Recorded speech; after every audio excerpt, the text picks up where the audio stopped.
Welcome back to Paranormal M. Thanks for being here with me tonight.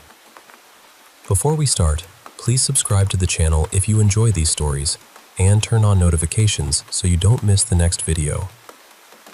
Our first story tonight comes from someone who was visiting their grandmother near San Diego, and what started as a strange night alone turned into something they still can't fully explain. So get comfortable, relax, and let's get into the stories. I hope you all sleep well tonight.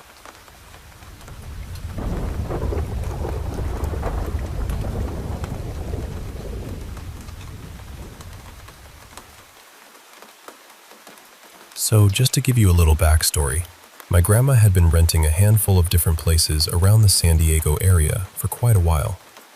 This was maybe 5 or 6 years ago, when I came out to visit her while I was still away at boarding school. A few nights into the visit, I started getting restless. I was bored, young, and not exactly making the wisest choices, so I ended up finding some psychedelics. It honestly wasn't that difficult.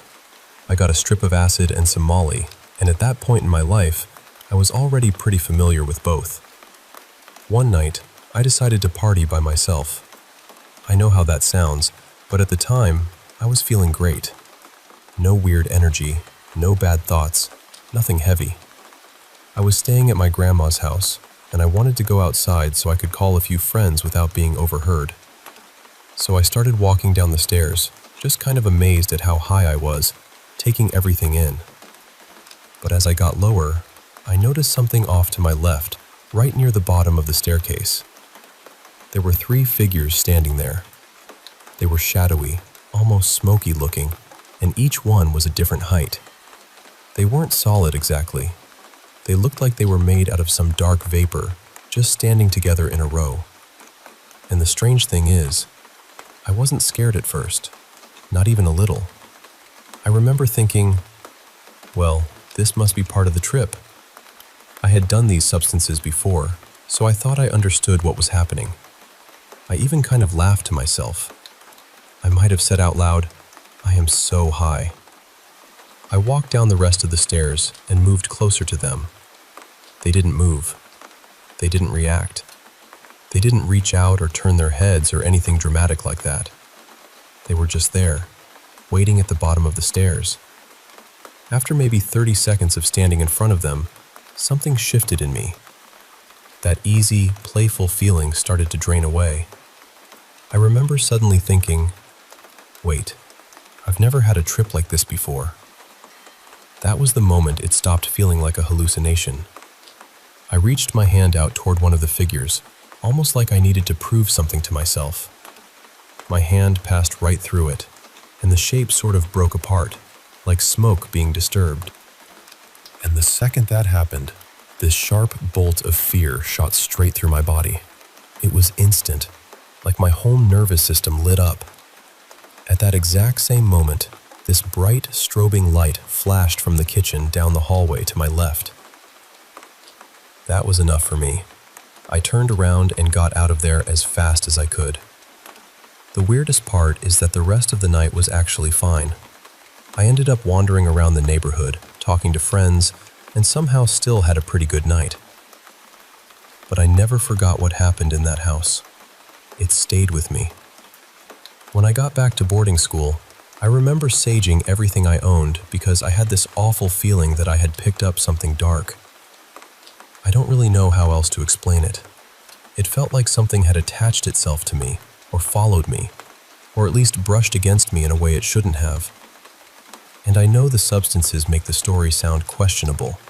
I completely get that. But I had never experienced anything like that before, and I have never experienced anything like it since.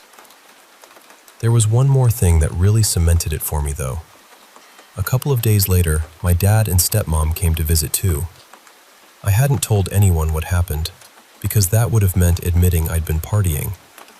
They probably wouldn't have had a huge reaction, but I was still trying to look responsible in their eyes. One night, I convinced everyone to go out for sushi.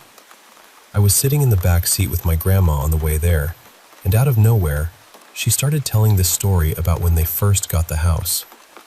She said she had gotten the real estate agent drunk one night, and the woman admitted something she apparently wasn't supposed to say. 2 other families had already backed out of escrow on that same property because they thought the house was haunted. They also complained about strange, rotten smells. Then my grandma just casually said something like, "Well, I'm not afraid of ghosts. I grew up in Connecticut in a haunted house. I hear footsteps upstairs sometimes, but it doesn't smell here, and it doesn't scare me." I think she also mentioned that they had checked for a skunk and never found anything, though I'll admit that part might be my memory filling in gaps. But hearing her say that, without me having told her a single thing, really locked it in for me. I probably could have brushed the whole experience off eventually, or blamed it on the drugs, but that conversation made it feel different.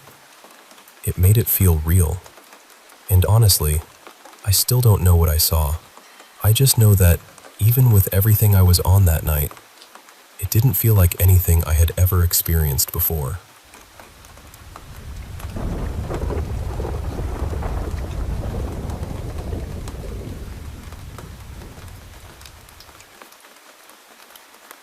Ever since I was younger, I've had this strange pull toward paranormal things. Not in a dramatic way, really. More like I've always felt there was something around the edges of life that we don't fully understand. I've had dreams about places I'd never been before, only to end up standing in those exact places years later. I've dreamed about moments that hadn't happened yet, and then, one day, they did. I could talk about those experiences for hours, honestly, but that's not really what this is about. What I want to talk about is something that has only happened a few times in my life, but every time it does, it shakes me to my core. I get these episodes where I become absolutely terrified of death. And I don't mean the normal kind of fear, like, one day I'm going to die, and so will the people I love. It's not that. It's heavier than that. It feels immediate. It feels like death is already in the room with me, sitting close enough to touch. There's never any warning. Nothing sets it off. I can be doing something completely ordinary, and then suddenly it hits me hard and fast. All I can think about is death, dying, the people I love leaving this world, what comes after, all of it. It feels like pure doom, and when it happens, the things that usually help me calm down don't touch it. Medication doesn't help.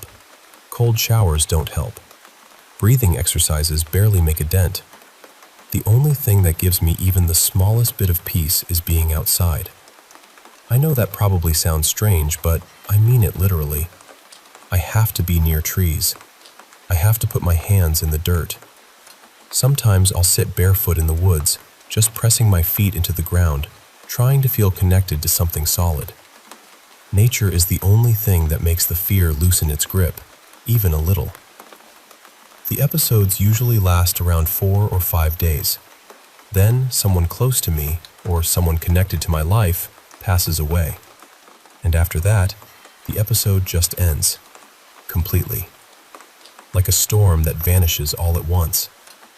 The first time it happened, I was pretty young, so the memories are blurry. I mostly remember the fear, and then my grandfather passing away not long after. At the time, I didn't really understand it. I was too little to make sense of it. The second time was around 2019. Same pattern. No trigger, no warning, just that sudden, crushing fear. I spent days trying to ground myself, going outside whenever I could, sitting in the grass, touching the soil, trying to breathe through it. Then my childhood best friend Haley died unexpectedly. It wasn't something anyone saw coming. She hadn't been dealing with some long illness. It was sudden and awful, and it broke something in me for a while. I still miss her so much. But the strangest part was that as soon as I found out, the episode stopped. Just like that. The dread was gone. And now it's happened again. This latest episode started while I was grocery shopping last weekend. I was walking through an aisle, looking at completely normal things. Cereal boxes, fruit, canned soup. And then that feeling dropped over me. That same terrible certainty. That same sense that death was nearby. By the second day, I kept telling my husband, Evan, that I thought someone was going to die. I told him it didn't feel like regular anxiety. I know anxiety. This wasn't that. It felt like a warning, like something was coming closer, and I could feel the shadow of it before it arrived. On the 5th day, I slept in, and when I woke up, I felt normal, completely fine. The fear was gone. I remember lying there and thinking, maybe it really was just anxiety this time. Maybe I made it bigger in my head. 2 hours later, Evan called me, completely devastated. His grandmother had passed away earlier that morning. She had helped raise him. She was more like a mother to him than anything else. It happened suddenly, and because she had a DNR, they let her go peacefully. She was a wonderful woman. She raised a kind, strong man, and she meant everything to him. We're going to miss her deeply, but I can't stop thinking about it. I don't know what to call this. I don't know if it's intuition, or grief arriving early, or something my mind does that I can't explain. I just know the pattern keeps happening, and every time it does, I'm left standing there afterward, trying to convince myself it was a coincidence.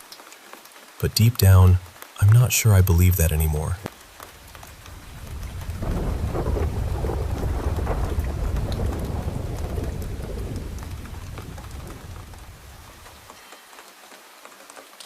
So, this happened a couple of nights ago, and honestly, I still don't really know what to make of it. I've had sleep paralysis before. Usually it's small things, like feeling a light touch on my arm or something tugging at my foot. Sometimes it feels like there's this heavy pressure on my chest, almost like someone is sitting on me. But this time was different. This one felt worse than anything I've experienced before. That evening, I made the mistake of taking a nap. It was around 6:30 or 7, and I ended up sleeping until almost midnight. When I woke up, I felt completely off. You know that strange, displaced feeling after a long nap, where your body is awake but your brain is still floating somewhere else? That was exactly it. I was annoyed with myself too, because I had work early the next morning. I went out onto the balcony, smoked a cigarette, came back inside, and scrolled on my phone for a while. I think I finally tried to sleep again around 1:40 in the morning. At first, I fell asleep pretty deeply. I remember feeling comfortable, really comfortable. I was having a good dream too, nothing scary at all.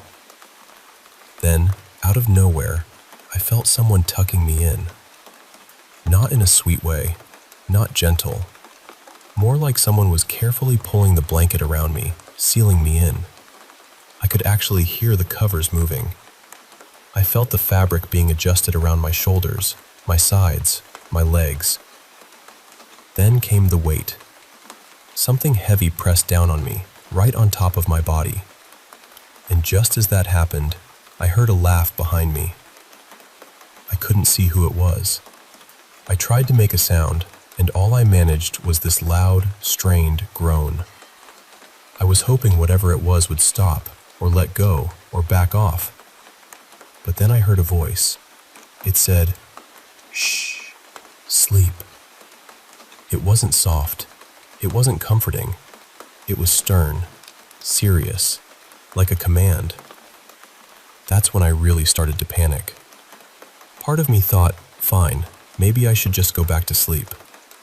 But another part of me got angry because how am I supposed to sleep after being woken up by something holding me down and whispering at me? The strangest part is that I don't think I was fully awake. I was still dreaming, but the dream was happening in my apartment. I could see my room. I could feel my bed.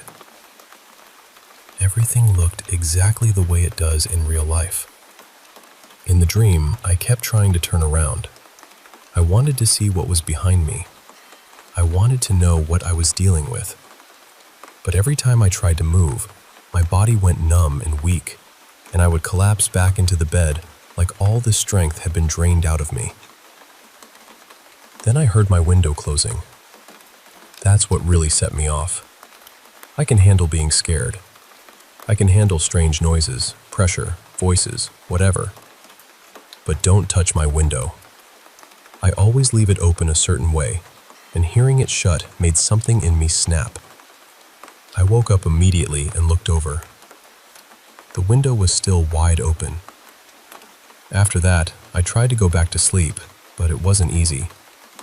I just sat there in bed, still tucked in, looking around the room and waiting for something else to happen. And then it did. I woke up again, except I was still dreaming. This time, I saw a swarm of tiny flies coming toward me. There had to be more than 100 of them. They were flying straight at me, circling around my face and body, almost like they were teasing me. It felt like they were saying, "You can't do anything anyway."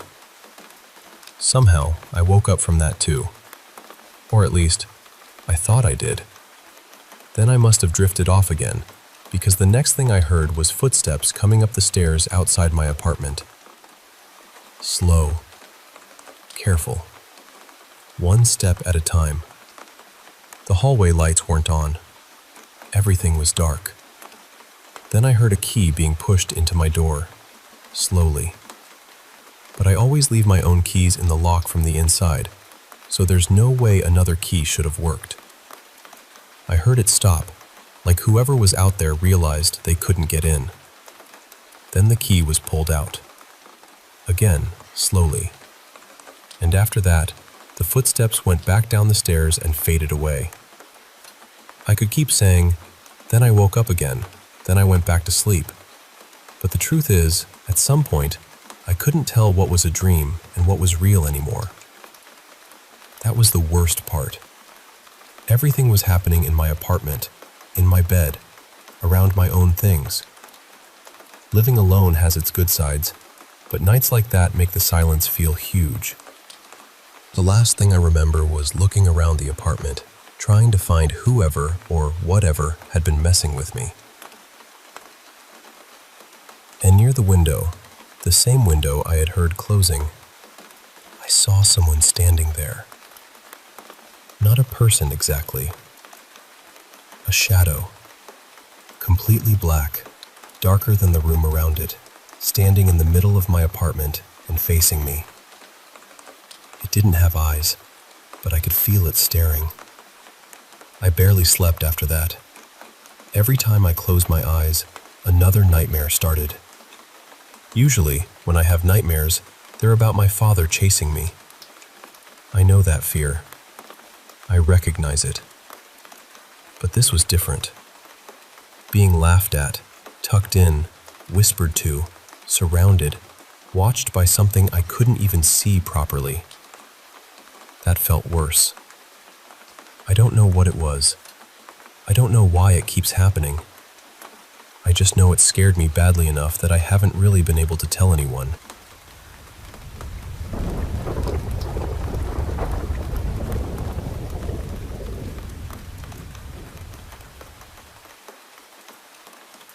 I lost both of my parents.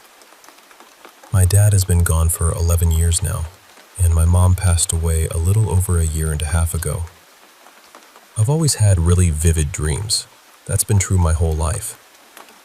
After my mom died, I moved back into my childhood home with my boyfriend, Nate. He's 26 and I'm 25. We weren't planning to stay forever. The idea was just to clean the place up, repaint some rooms, give it a little care, and then sell it. But ever since we moved back in, my dreams have changed. My dad has shown up in my dreams for years, and those dreams never really scared me. He usually runs toward me with this huge smile, like no time has passed at all, and we sit together and talk. It almost feels like catching up with him somewhere quiet and safe. With my mom, though, it's different. Every time she appears, her back is turned to me. My dad always comes toward me, but she's always walking away. I don't really want to pick that apart too much, because the dreams themselves aren't the part that worries me. The important thing is this: I never see her face. Not once. My mom died in that house, so at first I wondered if maybe she was still there somehow. I'd catch little glimpses of movement around corners. Sometimes I'd see what looked like her passing through the kitchen, always turned away from me. and it really did look like her. She was tall and slim, with hair she dyed a deep black for as long as I can remember. That is exactly what I kept seeing, a tall, thin woman with black hair. But again, never her face. Nate and I were talking about it yesterday because he's had strange experiences in the house too. We've heard footsteps at night together. He's seen shadows move where they shouldn't. So bringing it up didn't feel strange anymore. Then he told me he had seen my mom twice in the last few days. At first I thought, okay, that fits. That's unsettling, but it fits. Then he got quiet and said, she didn't have a face. He told me she had leaned her head around a corner and looked straight at him. But where her face should have been, there was just smooth, pale skin. No eyes, no mouth, nothing. Just her black hair framing this blank white space. And he said it happened twice. That was when something inside me went cold, because I realized I have never seen her face either.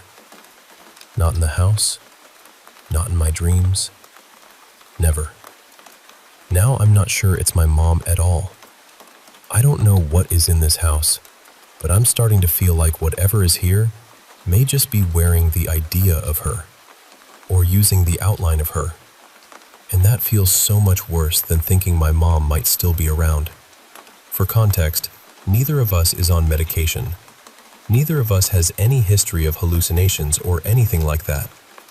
We've both seen and heard things separately, and we've experienced some of it together too. Nate has been my best friend since we were kids, so I know he isn't lying to me or trying to mess with my head. Honestly, if he thought I was imagining it, he would tell me. I checked the carbon monoxide detectors first, and they're working fine. Even my dog reacts to it sometimes. He'll suddenly lift his head, perk up his ears, and stare toward the same hallway or corner we're looking at. So now I'm left with this awful question I can't shake. If it isn't my mom, then what is it?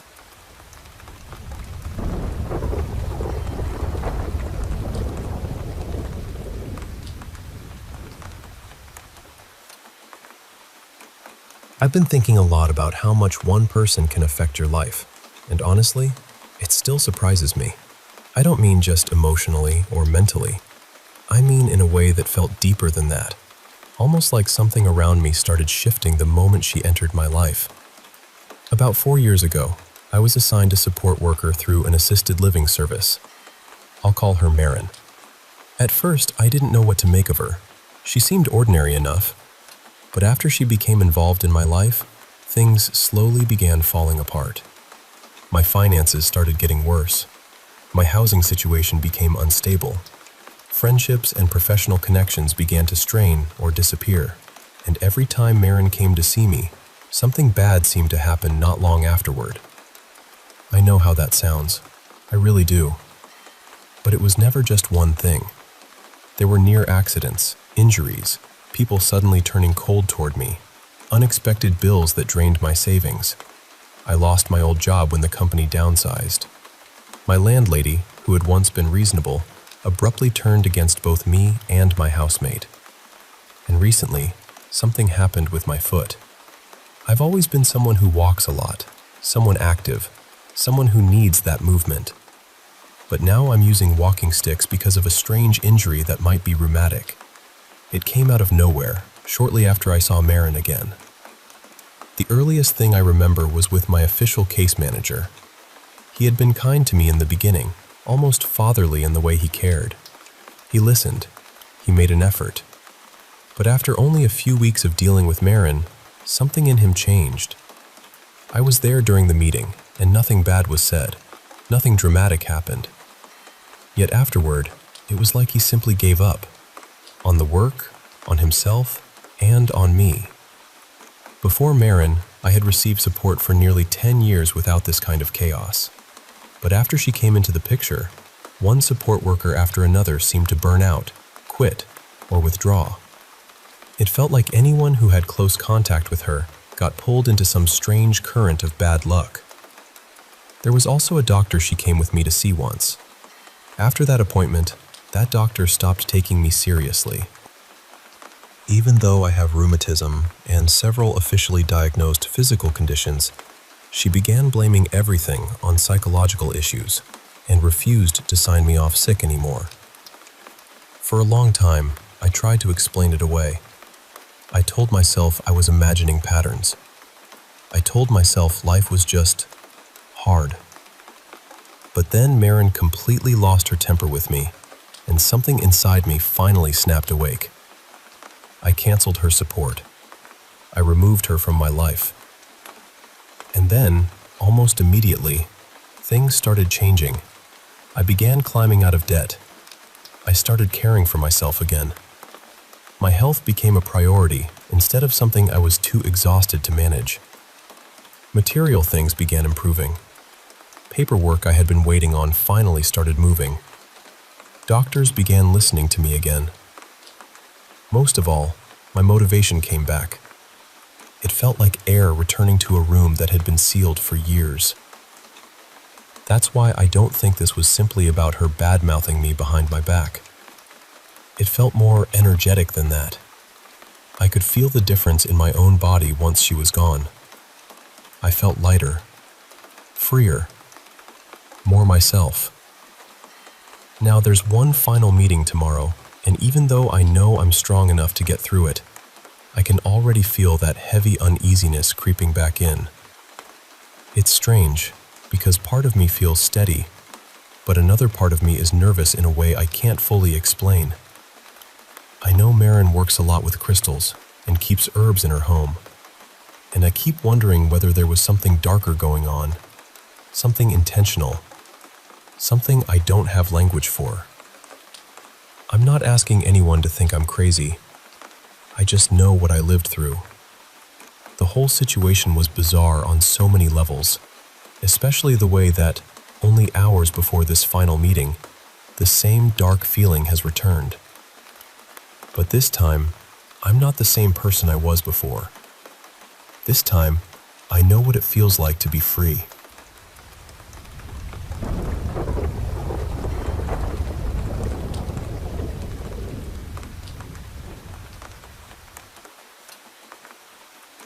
I was in 8th grade when all of this started. Because of some family circumstances, I had to stay in a hostel for the first time. My mom was preparing to go abroad, and there really wasn't anyone at home who could take care of me properly, so I didn't have much choice. I was scared, of course, but I tried to adjust. For the first few months, everything was normal. Nothing strange happened. I slowly got used to the hostel routine, the noise, the shared rooms, the bunk beds, all of it. I slept on the lower bunk, and my bed was placed right in front of the door. I remember my aunt, Anita, once telling me that sleeping directly opposite a door can make you feel scared at night, or that strange things can happen. I didn't take it seriously back then. I thought it was just something elders say. But later, I started seeing something. At first, it was just a dark figure standing beside my bed. I told myself I was probably imagining it. Maybe I was tired. Maybe I was half asleep. So I ignored it. But then I started seeing it almost every night. It would just stand there. Quiet. Still. Dark. After some time, I began hearing a dragging sound too, like someone was pulling one leg across the carpet. That sound terrified me more than seeing it, honestly, because it made the whole thing feel real. I tried my best to ignore it. I didn't tell many people because I thought they would laugh or say I was making it up. But around that same time, I started getting sick often, which was strange for me because I usually don't fall sick easily. Somehow, months passed. Grade 8 ended, and after that, I didn't stay in the hostel during grade 9. Slowly, I forgot about what had happened. Or maybe I forced myself to forget. But then, in grade 10, I was put back in the hostel again. The next incident happened during my 3rd week there. One evening, it was already getting dark, maybe around 7. The hostel warden asked me to go to the main building and leave some notebooks there. So I went. That building was almost empty, and only a few lights were on. It had that heavy, quiet feeling, the kind that makes you uncomfortable even when nothing has happened yet. I was getting scared, so I started singing a song softly in my head, just to distract myself. Then, from somewhere far inside the building, I heard a female voice singing the same song. That was the moment my whole body froze. There was no one there. I looked around, but the building was empty. Completely empty. I got so scared that I quickly left the notebooks on the table. But when I turned around to leave, I saw a black figure standing there, looking straight at me. Even though the place was dark, I could still see it. Not clearly, but enough to know it was there. And more than seeing it, I could feel it staring at me. I ran back as fast as I could. That night, I could barely sleep. The next night, I went to fill my water bottle. The place where we filled water was just above our study room. While I was filling it, I suddenly felt that same presence again. It was so strong that I stopped immediately. I was about to leave the bottle and go downstairs when the window suddenly slammed shut. It was a sliding window. I know how those windows move, and I'm sure the wind couldn't have closed it with that much force. I turned off the light and looked back. Even without the light, I knew something was watching me.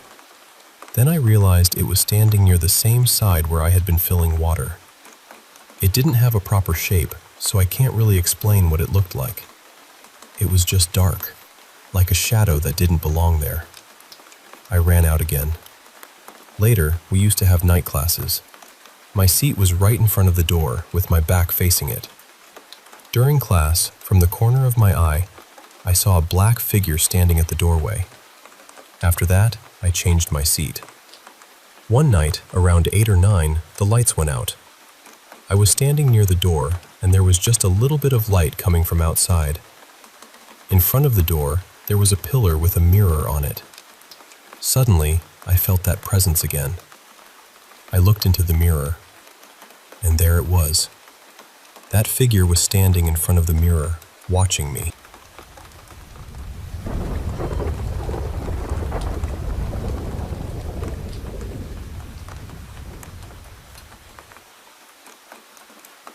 So, this happened a few years back, when me and my roommate Jack were kind of between places for a little while.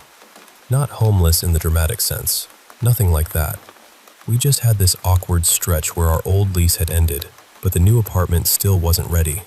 So for about 2 weeks, we bounced into an Airbnb in San Antonio, just to have somewhere to sleep until we could actually move in. It was a studio, tucked inside this apartment complex, and honestly, there wasn't much to it. You opened the front door, and the bed and TV were immediately off to the left. If you walk straight ahead, there was this little doorway into the kitchen, and I mean little. Barely enough space to turn around in. The bathroom was just off to the right of that. That was the whole place. No hallway. No separate rooms, really. Just one open area, and then those 2 small doorways. But the thing I remember most about it was how exposed it felt. The unit was right in the middle of the complex, next to the dog park, so people were constantly walking by. You'd hear dogs barking, people talking, footsteps outside the window at all hours. It always felt like the outside world was pressed right up against the glass. Now, I've always been the early-to-bed type, and Jack was the total opposite. So around 10 that night, I passed out. Lights off. Jack was still awake beside me, scrolling on his phone in the dark, which was completely normal for him. Then, out of nowhere, I felt a hand grab my shoulder. Not a light tap, not a gentle shake. He yanked me awake. I opened my eyes, and Jack was sitting straight up in bed, completely still. His eyes were locked on the kitchen doorway, and I knew right away something was wrong. I whispered, "Jack, what is it?" He didn't look at me. He just said, really quietly, "I think someone's in here." At first, I thought he meant he'd heard something. A noise, maybe. A cabinet, a door, something like that. So I asked him, "What do you mean?" And he said, "I was watching a video on my phone, and I saw a man walk past the bed into the kitchen. That's when I started to wake up for real, because again, this apartment was tiny. If somebody came through the front door and walked into that kitchen, they would have passed right beside us, within arm's reach. There was no distance, no corner to hide behind, no long hallway, just the door, the bed, and the kitchen. I'm a pretty skeptical person, so my first thought was that maybe he'd seen a shadow, maybe something moved across his phone screen, or maybe his eyes played a trick on him. So I asked, "Are you sure it wasn't just something in the corner of your eye?" He finally looked at me, and the way he did, I still remember it. He said, "I was wide awake. I saw a man walk past me." And the thing is, Jack was not the kind of guy who scared easily. He was calm about almost everything. I had known him for years, and I had never seen him wake me up like that. I had never seen that look on his face. So when he said it that plainly, something in me went cold. I reached into the nightstand and grabbed the knife I kept there. I'm not trying to sound tough, because I wasn't. My heart was pounding. But the place was so small that if someone was really standing in that kitchen, there wasn't much mystery left. I was about to find out. I got up and turned on the kitchen light. Nothing. The cabinets were closed. The floor was empty. Nobody was there. I checked the bathroom next. Nothing there either. I came back out and just stood in the middle of that tiny apartment, holding the knife, listening to the silence. There was no one. I told Jack I didn't find anybody. He didn't argue. He didn't panic. He just gave this small shrug and said he knew what he saw. And honestly, that bothered me more than if he had freaked out. He wasn't trying to convince me. He wasn't building it up. He just seemed completely certain, like the matter was already settled in his mind. So I started looking around more carefully. I checked the door, the windows, the corners, anywhere someone might have slipped in or out. I even started thinking about hidden openings, loose panels, weird crawl spaces, all those paranoid movie thoughts that show up when it's late and your brain decides to turn into a crime documentary. I didn't find anything. But I'll be honest, I was tired, shaken, and not exactly doing a professional search. So maybe I missed something. Maybe there was a way in or out that I just didn't see. We left the next morning, and I still think about it sometimes. Was there actually someone in that apartment? Did they somehow get out before I turned on the light? Did Jack see something real, or did his mind just fill in the dark with a shape that wasn't there? I still don't know.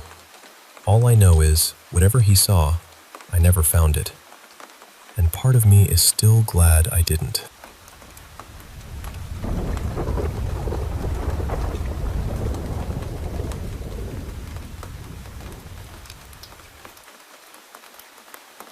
I want to tell you about a session I did with a man I'll call Amir. He was an adult man from the Dallas area, and during the healing journey, he went into a very deep theta state. At first, he moved back through childhood memories, then into older pain, older fear, older imprints, and then he went even further. He went to a place before he was born. What he found there was not what either of us expected. He said that before this life, he and his mother were together, but not in bodies, not standing in a room, not even as two separate people the way we think of separation here. He described it as if there was no distance between them, no wall, no edge, just awareness. He said, "It feels like there's no space between us. I'm not really a person yet. I'm more like a soft shape of consciousness." His mother was near him too, but not as the woman he would later know. She was more like another point of awareness beside him. Close, familiar, connected. Then he became aware of something that felt like a life plan. Not a written list exactly, but something like a knowing. He could sense the experiences waiting for him in the life ahead. Weakness, helplessness, confusion, pain, hard lessons. And he didn't want to go. He said very quietly, I don't think I want to go there. He could feel that it would be difficult, not just uncomfortable, difficult in a way that would shape him from the inside out. But then another understanding came in. He realized that this was part of how light learns to enter darkness, not by looking at pain from far away, not by studying it as an idea, but by living inside it long enough to understand what others feel. He said, "It feels like this experience is required." His higher self showed him that the purpose was not to fix everything. It was not to erase the pain before it happened. It was to understand. He said, "It's not about changing it. It's about understanding it." And that stayed with me, because you can observe suffering from the outside and still not know it. You can read about grief and still not know grief. You can talk about fear and still not know what fear does to the body. Some things can only be learned by entering the room yourself. Then he saw his mother's role more clearly. On a soul level, she had agreed to play a painful part in his life. Her role was harsh. Her presence would shape him through pressure, through difficulty, through emotional weight. And in one sense, it made him stronger. It prepared him for a world that would not always be gentle. But there was a cost. And that is important to say. Understanding a soul agreement does not excuse harm. It does not make cruelty beautiful. It does not mean a person should pretend they were not hurt. But it can sometimes change the way the wound is carried. In that space, Amir understood that some souls volunteer for dark roles, not because they are evil, not because pain is good, but because, from a much wider level of consciousness, certain lessons require contrast. Certain awakenings only happen when the soul touches what it came here to transform. When the session was ending, his higher self gave a very simple message. Love everyone. Let go. Learn to forgive. Not as a command, not as something forced, more like a door opening. The lesson from this journey is this: you may have chosen more of this life than your human mind can remember, even the painful parts. Not because you deserved suffering, not because you were being punished, but because before you came here, some part of you wanted to understand something that could only be learned through direct experience. And the people who hurt you may have been part of that learning too. That does not make what happened okay, but it may help you stop carrying it like a chain. So here is a simple practice you can try. Find a quiet place where no one will disturb you for about 20 minutes. Sit down or lie back, whatever feels natural. Close your eyes. Take 5 slow breaths. With every exhale, let your body become heavier. Let your arms soften.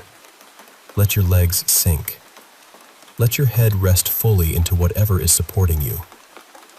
Now imagine you are standing at the edge of a vast, dark space. Not frightening darkness, not empty darkness, more like the darkness before the stars appeared. Warm, endless, alive. This is the space before incarnation, before the body, before the name, before the story began. Step into it. Let yourself float there. There is no ground beneath you, no direction, no need to do anything. Just awareness. Then ask silently, "Show me the moment before I came here." Do not force an answer. Let whatever comes come. Maybe you see light. Maybe you feel another presence near you. Maybe you sense a choice being made. Maybe you feel hesitation, as if some deep part of you remembers not wanting to come. That is okay. Just observe. If something appears, stay with it. Don't analyze it. Don't judge it. Don't try to make it logical. Be with it like you are watching a memory older than your body. When you feel ready, take 3 slow breaths and return. Open your eyes slowly. Then write down whatever came through, even if it makes no sense. Especially if it makes no sense. The logical mind will want to explain it away.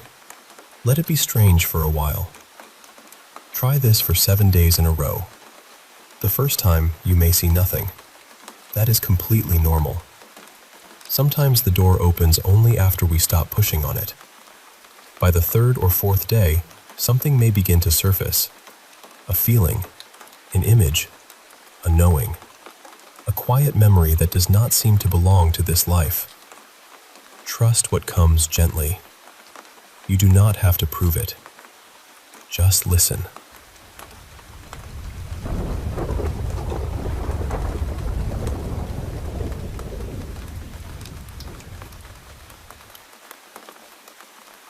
I want to tell you about something that happened to a friend of mine back in 2015. He was from Mandi in Himachal Pradesh, and his name was Chetan. Now, if you know anything about Himachal, you know people call it Dev Bhumi, the land of deities. And in places where people believe the divine is close, they also believe the unseen is never too far away. Back then, Prashur Lake was not as crowded as it is now. It was mostly locals who went there, especially people from Mandi. One afternoon, Chetan and another friend of his decided to ride up there on a scooter. They reached the lake, visited the temple, took a few pictures, sat around for a while, and then started heading back around evening. By the time they were on the road back to Mandi, it had already grown dark. And that road, especially in those days, could feel completely cut off from the world. There were long stretches with no houses, no shops, no streetlights, nothing. Just the narrow road, the mountains, and thick deodar and pine trees standing on both sides. Even in daylight, some parts of that route felt strange. At night, it felt like the forest was listening. Then, at one of those isolated stretches, their scooter suddenly gave up. The petrol tank was empty. Chetan got angry at his friend because it was his scooter, and he asked him why he hadn't checked the fuel before they left. But there was no use arguing for long. They were stranded, surrounded by darkness, with no sign of any house nearby. So they decided to drag the scooter downhill and keep moving until they found someone who could help. After some time, they noticed a girl walking toward them from the opposite side of the road. That alone felt wrong. It was pitch dark. There were no houses anywhere nearby. No reason for anyone to be walking alone there, especially not a young girl. But as she came closer, both of them saw that she was very beautiful. She was dressed like a village girl, wearing traditional Himachali clothes, and for a moment, they were almost too stunned to react. But Chetan told me that something inside him immediately warned him not to speak to her. So he kept his head down and continued dragging the scooter. His friend did the same. They both pretended she wasn't there. Then the girl stopped near them and asked, very calmly, "Where are you going?" Neither of them answered. They just kept walking. After a few seconds, she spoke again. This time, her voice had a strange playfulness in it. She said, "Do you want to see a magic trick?" That was when Chetan's whole body went cold. Before either of them could say anything, the girl lifted one hand. Then, with the fingers of her other hand, she began pulling the fingers from her palm one by one, not bending them, not twisting them, removing them. She pulled them out like they were pieces of a toy, then placed them back again as if it was nothing. Chetan froze. Then his eyes dropped to her feet. They were turned backward. The moment he saw that, both he and his friends screamed. They grabbed the scooter and started dragging it as fast as they could, half running, half stumbling down the road, reciting the Hanuman Chalisa out loud with whatever breath they had left. After a little distance, Chetan looked back. The girl was gone. There was no sound of footsteps, no movement in the trees, no figure standing on the road. She had disappeared as if the darkness had swallowed her. They kept going until, after what felt like forever, they finally saw a house. They knocked on the door and told the man inside what had happened. The local resident listened, and instead of laughing, he scolded them. He told them they should never travel that road after dark. He said people had seen a Chudale there before, a witch. According to him, she had haunted that stretch for years, and several locals had encountered her around the same spot. He gave them some petrol, and somehow they managed to get back home safely late that night. But I still remember how Cheaton looked when he told me this story. He wasn't trying to entertain anyone. His hands were shaking, and he had goosebumps while speaking. And the thing is, in our stories, a Chudale often appears as a beautiful woman to lure men toward her. That is why I believe Cheaton was lucky. Not just lucky, actually. Brave. Because many people might have fainted right there on that lonely road. But he kept moving, kept praying, and got himself and his friend away from whatever had been waiting for them in the dark.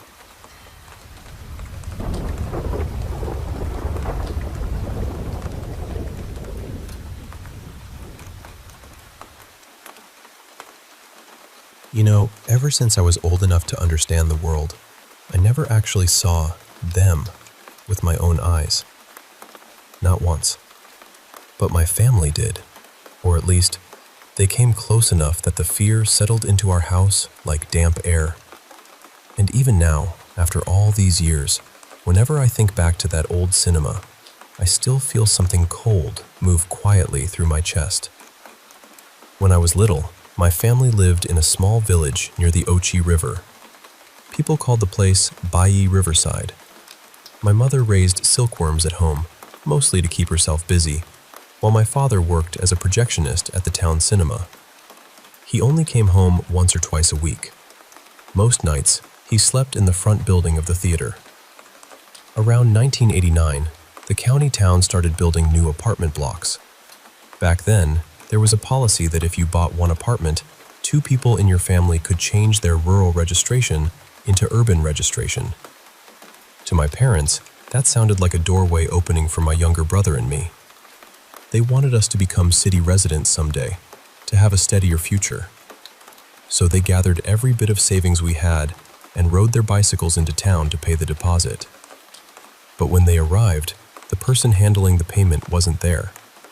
They had no choice but to ride all the way back home, planning to return the next day. By then, it was already late. The road from the county town to our village was about 20 kilometers. When they were almost home, my father said he was thirsty, so they stopped at my aunt's roadside house for water. The bicycle was left outside, and the money, all of it, was still hanging on the bicycle. They forgot. Only after they finished drinking did they remember. By then, the money was gone. For our family, that wasn't just money. It was years of saving, years of hope, years of my parents swallowing hardship without complaint. I still remember seeing my mother cry quietly during those days. She tried to hide it, but children notice the things adults think they can cover. The next year, I was about to enter 6th grade. My father wanted me to study at a better school, so he managed to transfer me to the town's central elementary school. Since it was too far from our village, I moved into the front building of the cinema and lived there with him. Not long after that, my father decided it made no sense for my mother, my brother, and my grandmother to stay back in the village. We needed income now. The cinema business was still good, so my parents planned to sell snacks inside the theater during screenings. Melon seeds, peanuts, sugarcane, little things like that. And just like that, our whole family moved into the cinema. That is where the real story begins. The cinema wasn't like cinemas today. It wasn't only for movies. Back then, a cinema could also be a meeting hall, an opera stage, a performance venue, even a place for public rallies. It was more like the town's giant wooden heart, beating with everyone's noise. The old people in town said that before the cinema was built, there had been a large assembly hall on that same land. It had mud brick walls and a straw roof. One day in the 1950s, after a meeting ended and everyone had left, a storm came down hard.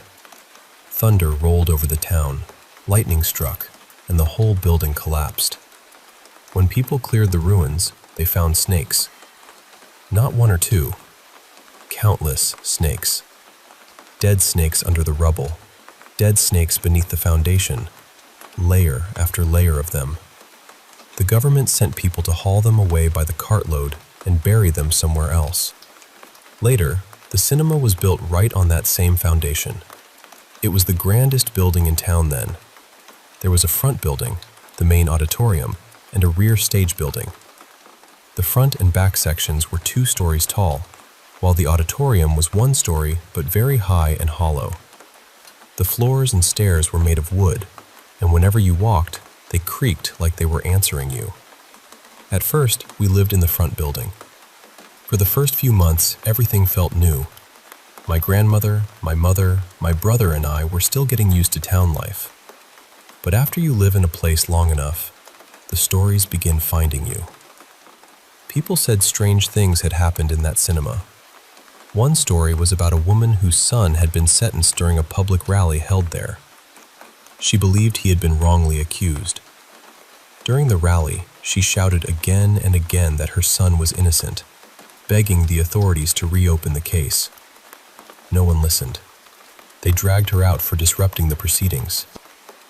After everyone left, she went alone to a room on the far right side of the rear stage building and hanged herself.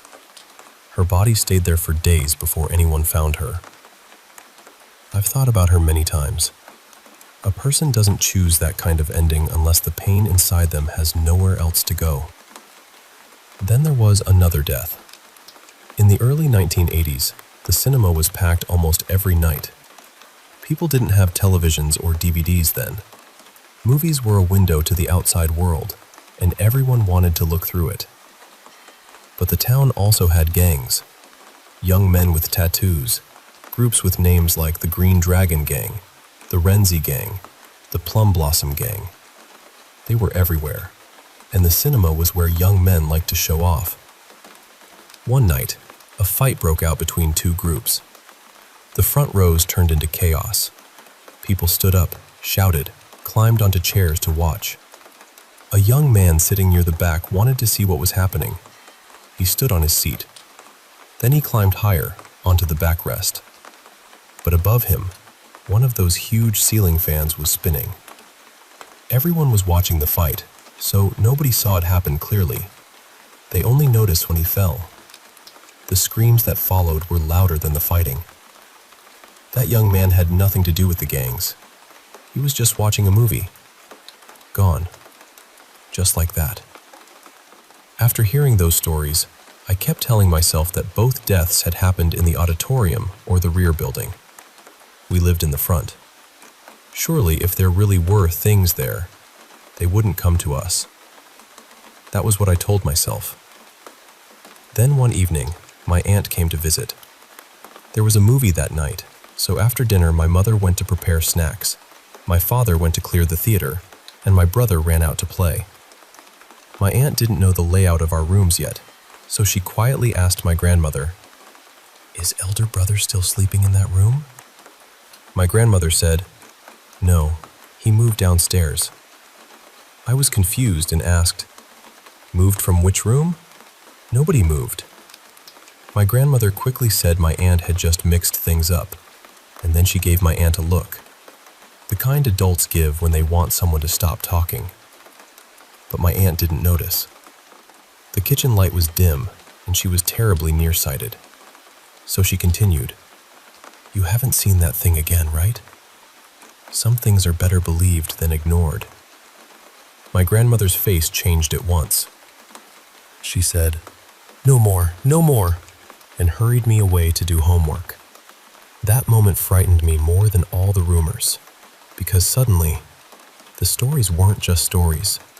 They had entered our family. Now, some people might say this isn't frightening, because I never personally saw anything. But when you live inside a place everyone whispers about, fear doesn't need to appear in front of you. It sits beside your bed. It waits at the stairwell. It follows the sound of every wooden creak. Years later, I entered university, and after my family finally left the cinema, I rarely went back. But one period from our time there stayed with me more deeply than the rest, because it was the first time I truly felt that maybe, one day, I would meet them myself. In daylight, I was brave. Teenagers are like that. At night, I was afraid of everything, but when the sun came up, ghosts seemed impossible. I even dared to enter the room where my father had once seen something. I saw nothing. Instead, I found old film slides, colored promotional slides, handmade slides my father had carved, and old theater equipment. To me, they were treasures. I took things apart, examined them, played with them, ruined more than I should have. Around that time, I also heard another story, this one from Chen Zhenbao, who worked with my father. By the late 1980s, traveling song and dance troupes were common. Some were official, some only pretended to be. One troupe came from Hubei and claimed to be from Wuhan. Their lineup was larger than usual, so my father advertised heavily. The tickets were expensive, much more expensive than movie tickets, so plenty of people tried to sneak in. Usually my father and Chen Zhenbao checked tickets, while Yan Ding-an handled the projector, and a man nicknamed Old Mao sold tickets. But for performances like that, the troupe sent their own guards too. Strong men, people who clearly knew how to handle trouble. That night, trouble came anyway. A small leader from the Green Dragon gang arrived with more than 10 followers. None of them had tickets. They tried to force their way in. The troupe's guards tried to reason with them at first, but the gang leader refused to back down. The show was about to start. The police officers who were supposed to keep order had already slipped inside to watch. So the gang beat the guards and stormed into the theater. Afterward, everything seemed calm. The show ended. The troupe left town. A few days later, one of the gang members disappeared. At first, nobody connected it to the cinema. Back then, people disappeared for all kinds of ugly reasons. Then, for several nights, after my father and Chen Zhenbao cleared the theater and switched off the stage power, they noticed a terrible smell. At first, they thought someone nearby was cleaning a toilet pit, but the smell grew worse. One day, before the audience entered, they went to turn on the lights. Chen Zhenbao thought he saw someone moving on the right side of the second floor, as if someone had sneaked in without paying. They switched on all the lights and went upstairs. The smell was much stronger there. It wasn't sewage. They followed it slowly until they reached the room on the far right side of the second floor, the same room where that grieving mother had hanged herself. Then they heard movement inside. Both men froze. The whole floor was wood. Every tiny sound seemed too loud. In the end, neither of them dared open the door. They went downstairs, pale-faced, and found several acquaintances waiting outside. With more people, courage finally gathered itself. They all went back upstairs. Everyone agreed the smell came from that room. Still, nobody wanted to open it. At last, one brave man kicked the door in. Inside was a corpse, already badly decomposed. Some people fainted. Some vomited right there. But the most terrified people were my father and Chen Zhenbao, because Chen Zhenbao had seen someone moving, and they had heard sounds. Could a dead man have made those sounds? Later, the case was solved. The corpse was the gang leader who had caused trouble that night. The beaten troupe members had followed him after the show, captured him, tied him up, and dumped him in that room. They hadn't meant to kill him. They only wanted him to suffer for a few days. They had made him swallow something, maybe to weaken him or keep him unconscious, then left him there. They didn't know the history of that room. They thought he would wake up eventually, shout for help, and be found. Instead, he died. The autopsy said it wasn't poison. There were no clear injuries either. His death was simply strange. People said his eyes were wide open when they found him, and his mouth was stretched open, as if his last moment had been pure terror. After hearing that story, I slept with the lights on for several nights. My brother and I shared a tiny room. There was barely enough space for a bed, a large desk, and a television sitting on top of it. The gap between the bed and desk could only fit one stool, but with a bright bulb burning overhead, that cramped little room felt safe. Eventually, fear faded again. Life always does that. It keeps moving, even when your heart wants to stay frozen in one place. Back then, I kept thinking, thank goodness we lived in the front building. Thank goodness we weren't in the rear stage building. But life has a cruel way of listening. What you pray will stay away often comes closer, and what you fear most sometimes learns the path to your door.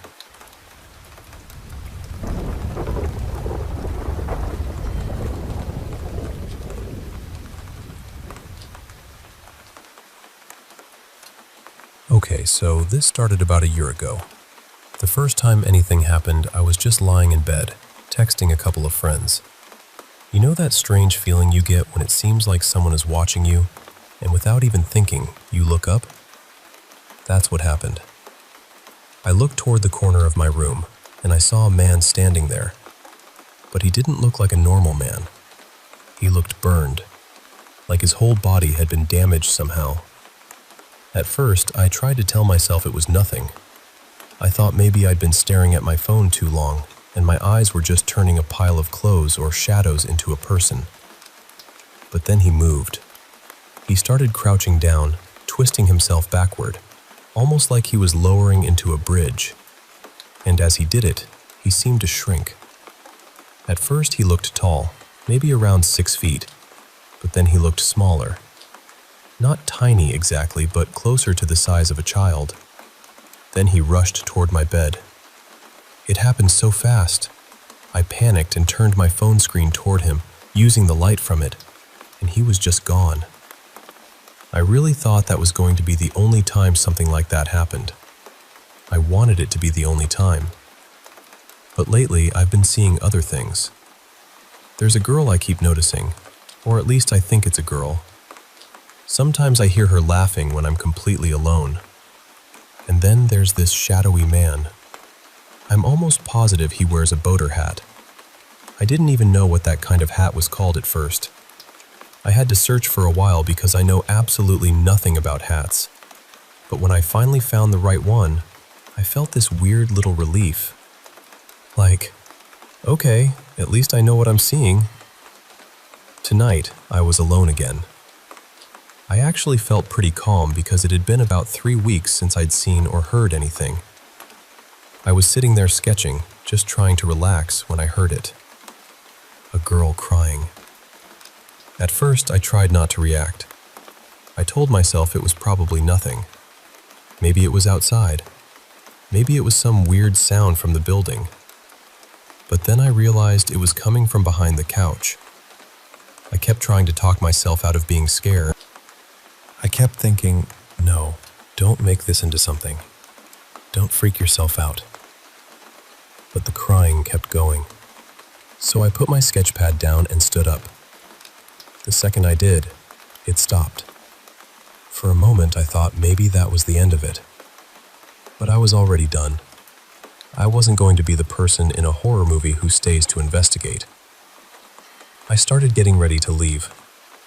I kept my eyes on the side of the couch where the sound had come from, while I reached around with my hand, trying to find my keys.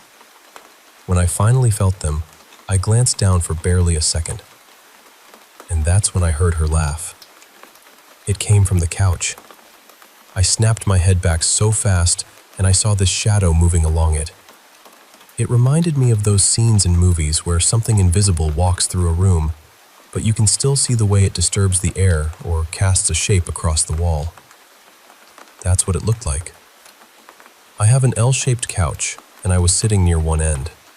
The other side of it is where all of this was happening. The shadow moved along the back of the couch toward the corner, and then it lowered, almost like it was ducking down behind the armrest. And I just thought, absolutely not. I wasn't going to wait for whatever it was to come out fully, especially not in daylight.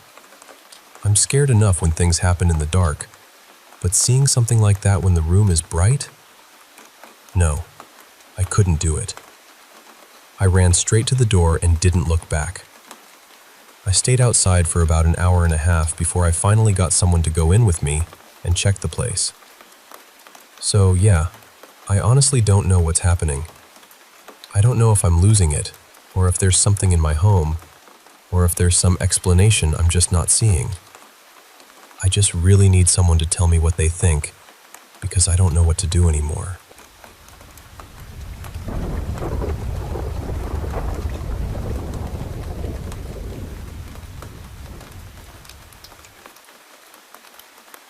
So last night, my girlfriend Brianna and I decided to finally test out some of our new ghost hunting equipment.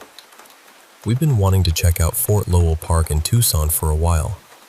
It has a lot of history packed into it. It was once a U.S. Army post during the Apache Wars, and before that, the area had ties to Hohokam people going back more than 1,000 years. So walking into that place, you already feel like the ground has been carrying stories for a very long time. We brought our EMF readers and a spirit box with us. I had heard plenty of stories about Fort Lowell before. People talk about seeing old soldier figures, hearing horses, even catching the sounds of equipment or movement near the old hospital ruins. And honestly, with all the history there, I was expecting the atmosphere to feel heavier than it did. We got there a little after 8 p.m. The park was still open, and there were people around. A few visitors, some dog walkers, that kind of thing. So it didn't feel quite as eerie as I was hoping. We walked through most of the park, taking our time. Every now and then, the EMF reader would spike fast from green to red, but it would vanish almost immediately.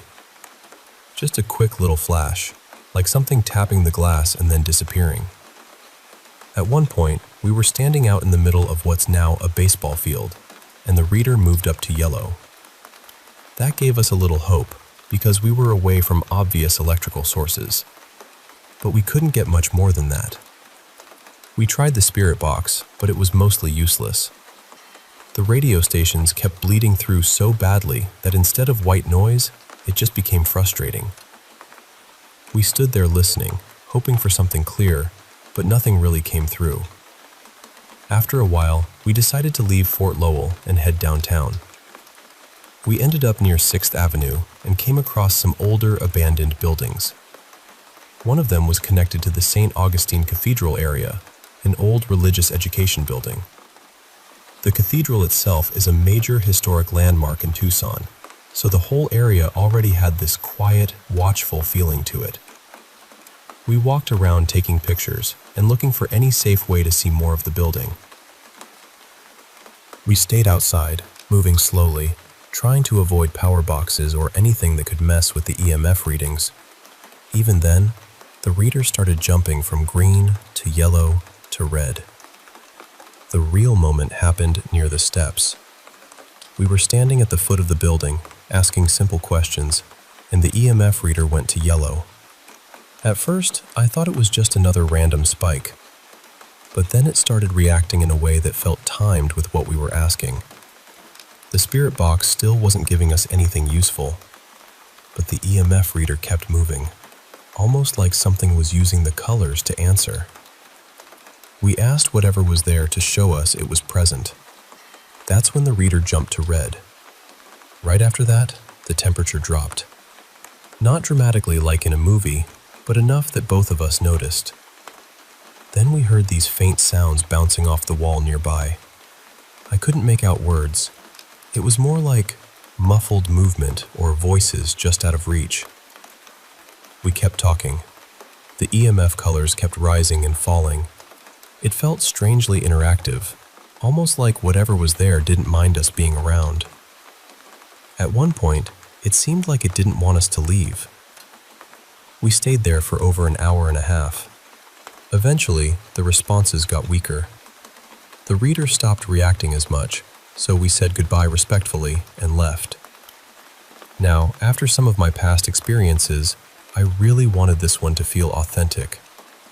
Brianna was excited, and seeing her reaction honestly made me feel better about what had happened. But I still had doubts. I wanted something stronger, something I couldn't explain away. And that's where the night got strange. We went home and went to bed. Sometime during the night, I woke up to the sound of something hitting the kitchen counter. like a small object being dropped or knocked over. Our cat was asleep at the foot of the bed, so I knew it wasn't her. I tried to ignore it and eventually fell back asleep. Later, Brianna got up to use the bathroom. I remember being aware of it, but I didn't fully wake up. Then, sometime after that, I heard footsteps near our bed. Clear footsteps. Not a creak, not the house settling, not the cat. It sounded like someone walking right beside us. The sound was so distinct that this cold feeling went through my whole body. I looked over, and Brianna was asleep. That scared me more than I want to admit. I said a quick prayer under my breath and tried to calm myself down enough to sleep again. Later in the night, the room felt unusually cold. That stood out to me because I usually run warm. I'm not the kind of person who gets cold easily, and I almost never need a jacket. But this was different. It felt uncomfortable, like the air had shifted. When I woke up the next morning, I felt awful. Not sick exactly, more like I had slept with one eye open all night. Like my body had been resting, but my mind had been on guard the whole time. I told Brianna what happened, but she hadn't experienced anything like that. About an hour later, I suddenly felt like I needed a nap, which is not normal for me. When I fell asleep, I had a dream, and in that dream, a name came through very clearly. Ronnie. In the dream, Brianna was talking to him. I saw him in a picture, but I wasn't actually speaking to him face to face. It was more like I was being shown who he was. When I woke up, I asked Brianna if she knew anyone named Ronnie or Ronald. She said no. So now I keep turning it over in my head. Maybe Ronnie was connected to whoever we were communicating with at that abandoned religious education building. Maybe something followed us home. Maybe my brain stitched the whole thing together because I wanted an answer so badly. I don't know. That's the part I'm stuck on. Was this something real trying to make itself known? Or was my mind just running wild after a long night of searching in dark places?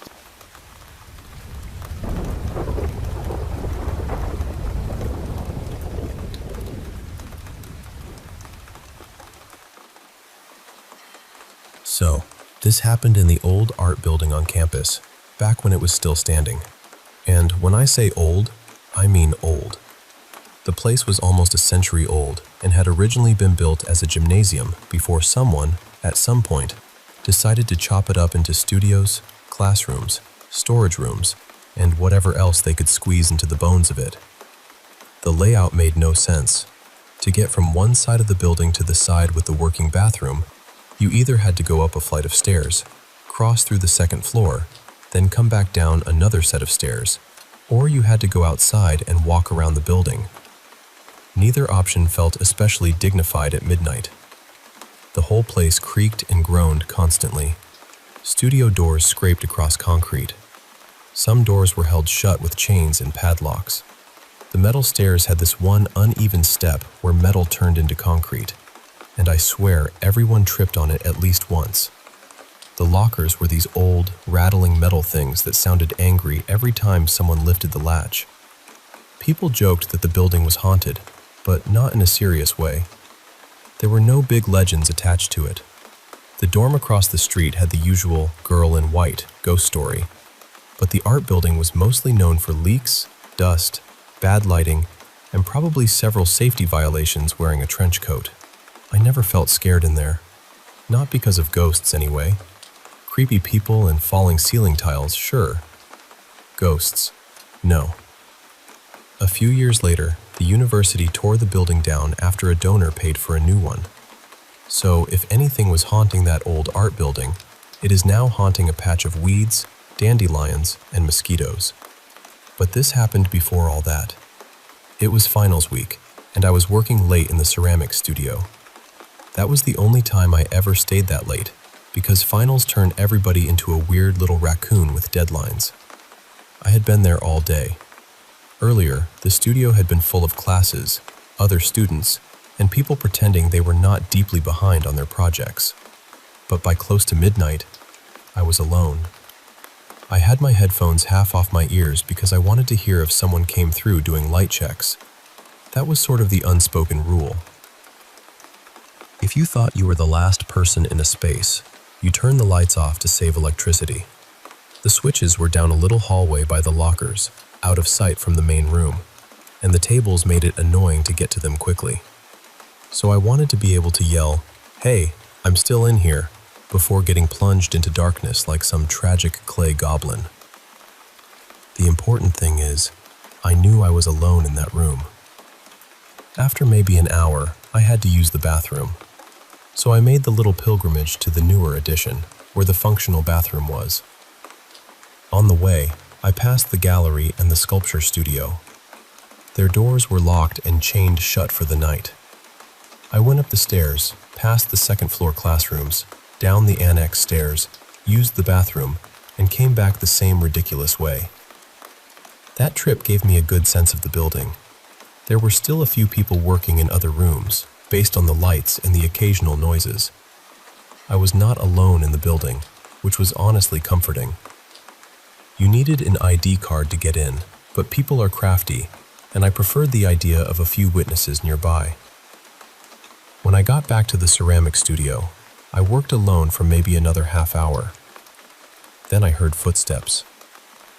Not vague old building noises, not creaks, not pipes. Footsteps. They were that very specific dusty concrete sound, like soft-soled shoes scuffing across the floor. 4 steps maybe, slow enough to register, close enough to sound like someone had walked along one side of the room. My first thought was not ghost. My first thought was, who came in? So I called out. Nothing. I leaned back to look toward the locker hallway. No one. Then I checked the room. There was a senior area partly blocked off by metal shelving, so I walked around and looked there. I checked the glaze room, the tiny repurposed office closets, the odd little senior lounge tucked under the old vaulted ceiling space, and the hallway leading back toward the lobby. No one. I stepped into the lobby to see if someone was still making rounds. Still no one. No footsteps on the stairs. The gallery and sculpture studio were still chained shut, and the sculpture studio had one of those doors that screamed whenever it opened, so if someone had gone in or out, I would have heard it. I figured maybe whoever it was had quiet shoes and slipped upstairs, or maybe they left through the main entrance, even though that would have been weird because the parking lot was behind the building. So I looked toward the office area, lights off. Then I checked upstairs. No one. At that point, I was confused more than scared. It still felt like a person problem, not a ghost problem. But not knowing who else might be moving around near you in an almost empty building does put a little ice cube in the bloodstream. I went back to work, but I switched my music to play quietly from my phone speaker instead of putting my headphones back on. I wanted to hear what was happening around me. Maybe 30 minutes later, I heard one of the locker latches move. It rattled, scraped, and clicked. Exactly like someone had lifted the latch to open it. I went straight into the locker hallway, immediately. No one was there. All the lockers were closed. That hallway was one way in and one way out, so there was nowhere for anyone to slip past me. I looked into the lobby and up the stairs. Nothing. I went upstairs just in case, and the few people still in the building were buried in their projects. The annex door had not beeped open. Nobody was walking away. Nobody looked like they had just sprinted downstairs, lifted a locker latch, and vanished into the academic fog. There was just no sign of anyone having been near the first floor, let alone inside the ceramics studio. And the sounds were so specific. That is what still bothers me. The footsteps were not random settling. They were sequential. Scuff, scuff, scuff, scuff. Moving in one direction. Not a scrape from something dragging in place. Not a pipe knocking. Not a door shifting. They sounded like shoes. And the locker latch was even worse, because I knew that sound. I had heard those lockers all the time. It was not the sound of metal falling or settling. It was the sound of someone lifting the handle, engaging the mechanism, and getting ready to open the door. Nothing before it, nothing after it. Just that deliberate little clank in the hallway. I was not terrified. I am still not terrified when I think about it. But it is the one experience I have never been able to explain. I have been in old houses that creak and tap and slam doors. I can usually talk myself through it. Wind, HVAC, trees, animals, pipes, a house shifting in the temperature. There is almost always some boring, practical explanation waiting around with a clipboard. But this? I do not know. Maybe it was some kind of echo from another part of the building.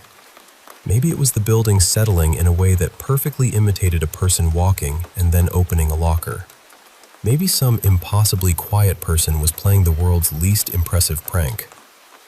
Or maybe, just maybe, I experienced a haunting. A very boring haunting, honestly. No dramatic apparition, no whispered name, no face in the window. Just footsteps, a locker latch, and the feeling that someone had come into the room, looked around, and left. That is my only real ghost story, and as strange as it sounds, I think something was there.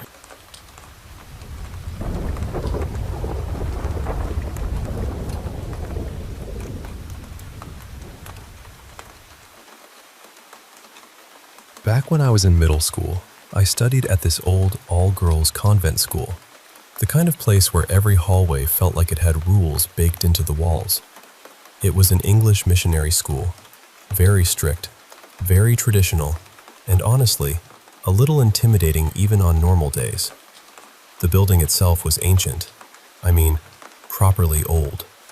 It had been around for more than 150 years, originally started by French nuns as an orphanage before it became this well-known school. And because it was that old, there were stories everywhere. There was a chapel inside the campus with old tombstones near it. Some of the nuns from way back were supposedly buried there. People whispered about deaths, strange incidents, and things that had happened long before any of us were born. Nobody ever confirmed anything, of course. Adults never did. But students always knew. The creepiest place on campus was this huge 4-story building we called the junior block, even though nobody really used it anymore. Years before, it had apparently been a hostel for girls. Then, sometime around the late 1960s, it was shut down permanently after a few awful incidents. After that, the school just left the whole building there. That was the strange part.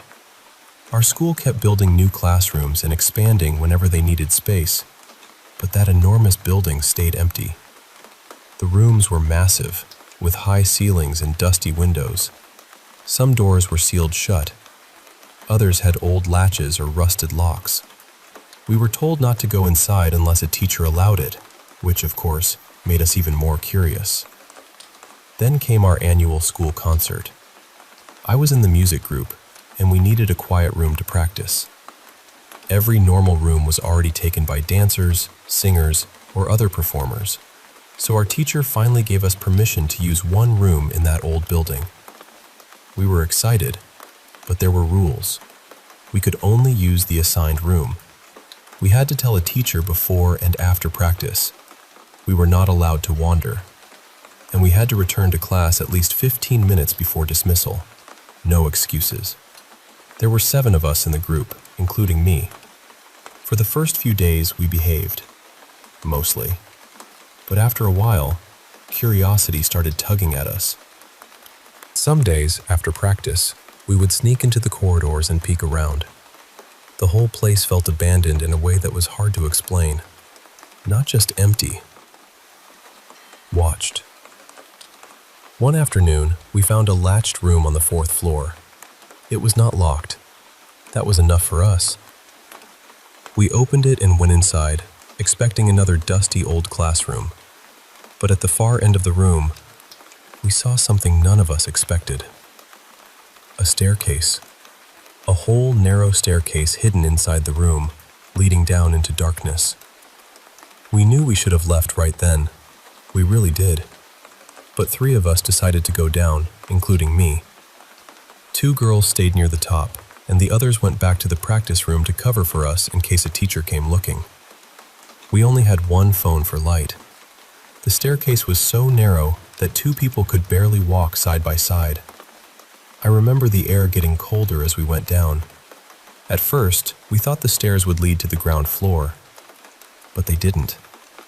After a few minutes, the stairs stopped at this strange half-level. There was almost nothing there. Just an old wooden chair, broken plaster, and bits of debris scattered near the walls. The smell was horrible. Damp, rotten, sour, like something had been trapped there for years. We could barely stand it. My friend Mira kept saying she saw something move along the wall. A shadow, she said. Not a person exactly, but something passing by where nothing should have been. We tried to laugh it off, but none of us were laughing properly. Then, on the way back up, it happened. One of my friends suddenly fell, and I don't mean she slipped. I don't mean she lost her balance in the usual way. She said something pushed her from the front. She went tumbling down the stairs so violently that for a second, none of us could even move. Then she screamed. It was the kind of scream that empties your chest. We rushed back down to get her, and that was when we saw the walls properly in the phone light. There were dark stains along the stairwell. They looked like old, dried blood. My friend was shaking so badly she could barely speak. Then she fainted. After that, everything became chaos. Teachers were called. We were scolded, questioned, and removed from the annual concert completely. But honestly, none of us cared anymore. We didn't want to go back into that building. Not for practice. Not for anything. After summer break, we noticed the door to that room had been sealed and painted over, as if it had never opened in the first place. I don't know what was in that stairwell. I don't know what pushed my friend. I don't know why that room existed or why the school pretended the whole building was just an inconvenience. But all 7 of us remembered it. And even now, years later, the part that stays with me most is this: someone or something was down there with us.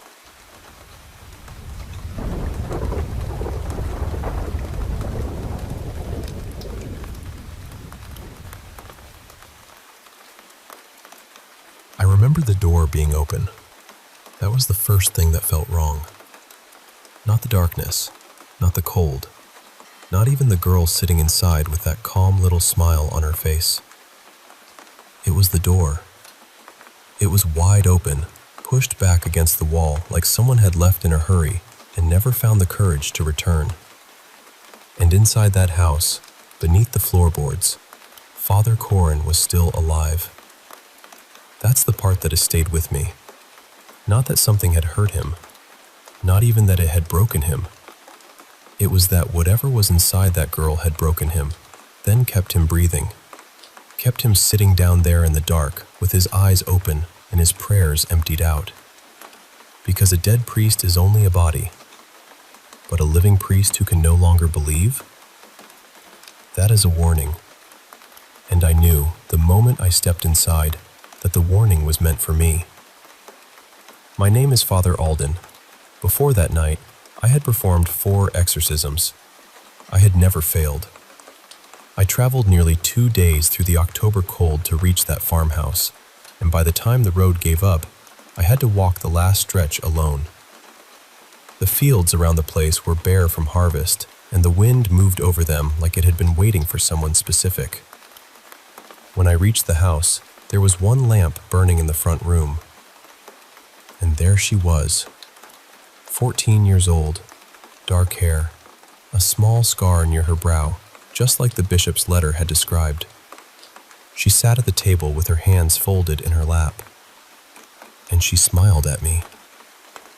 Before I could speak, before I could set my bag down, she looked straight at me and said, "He went below to find something I hid." Would you like to see what he found?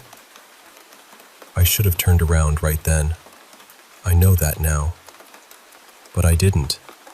I went in. I sat across from her. I opened my book, and I asked her where Father Corin was. She glanced toward the back of the room, toward the cellar door, and then she looked back at me. Praying, she said. He has been praying for 6 days. The words are still there. It's only the faith behind them that's gone. She said it so gently. That was what made it worse. No shouting, no twisted voice, no rage. Just a child's mouth carrying something ancient and patient.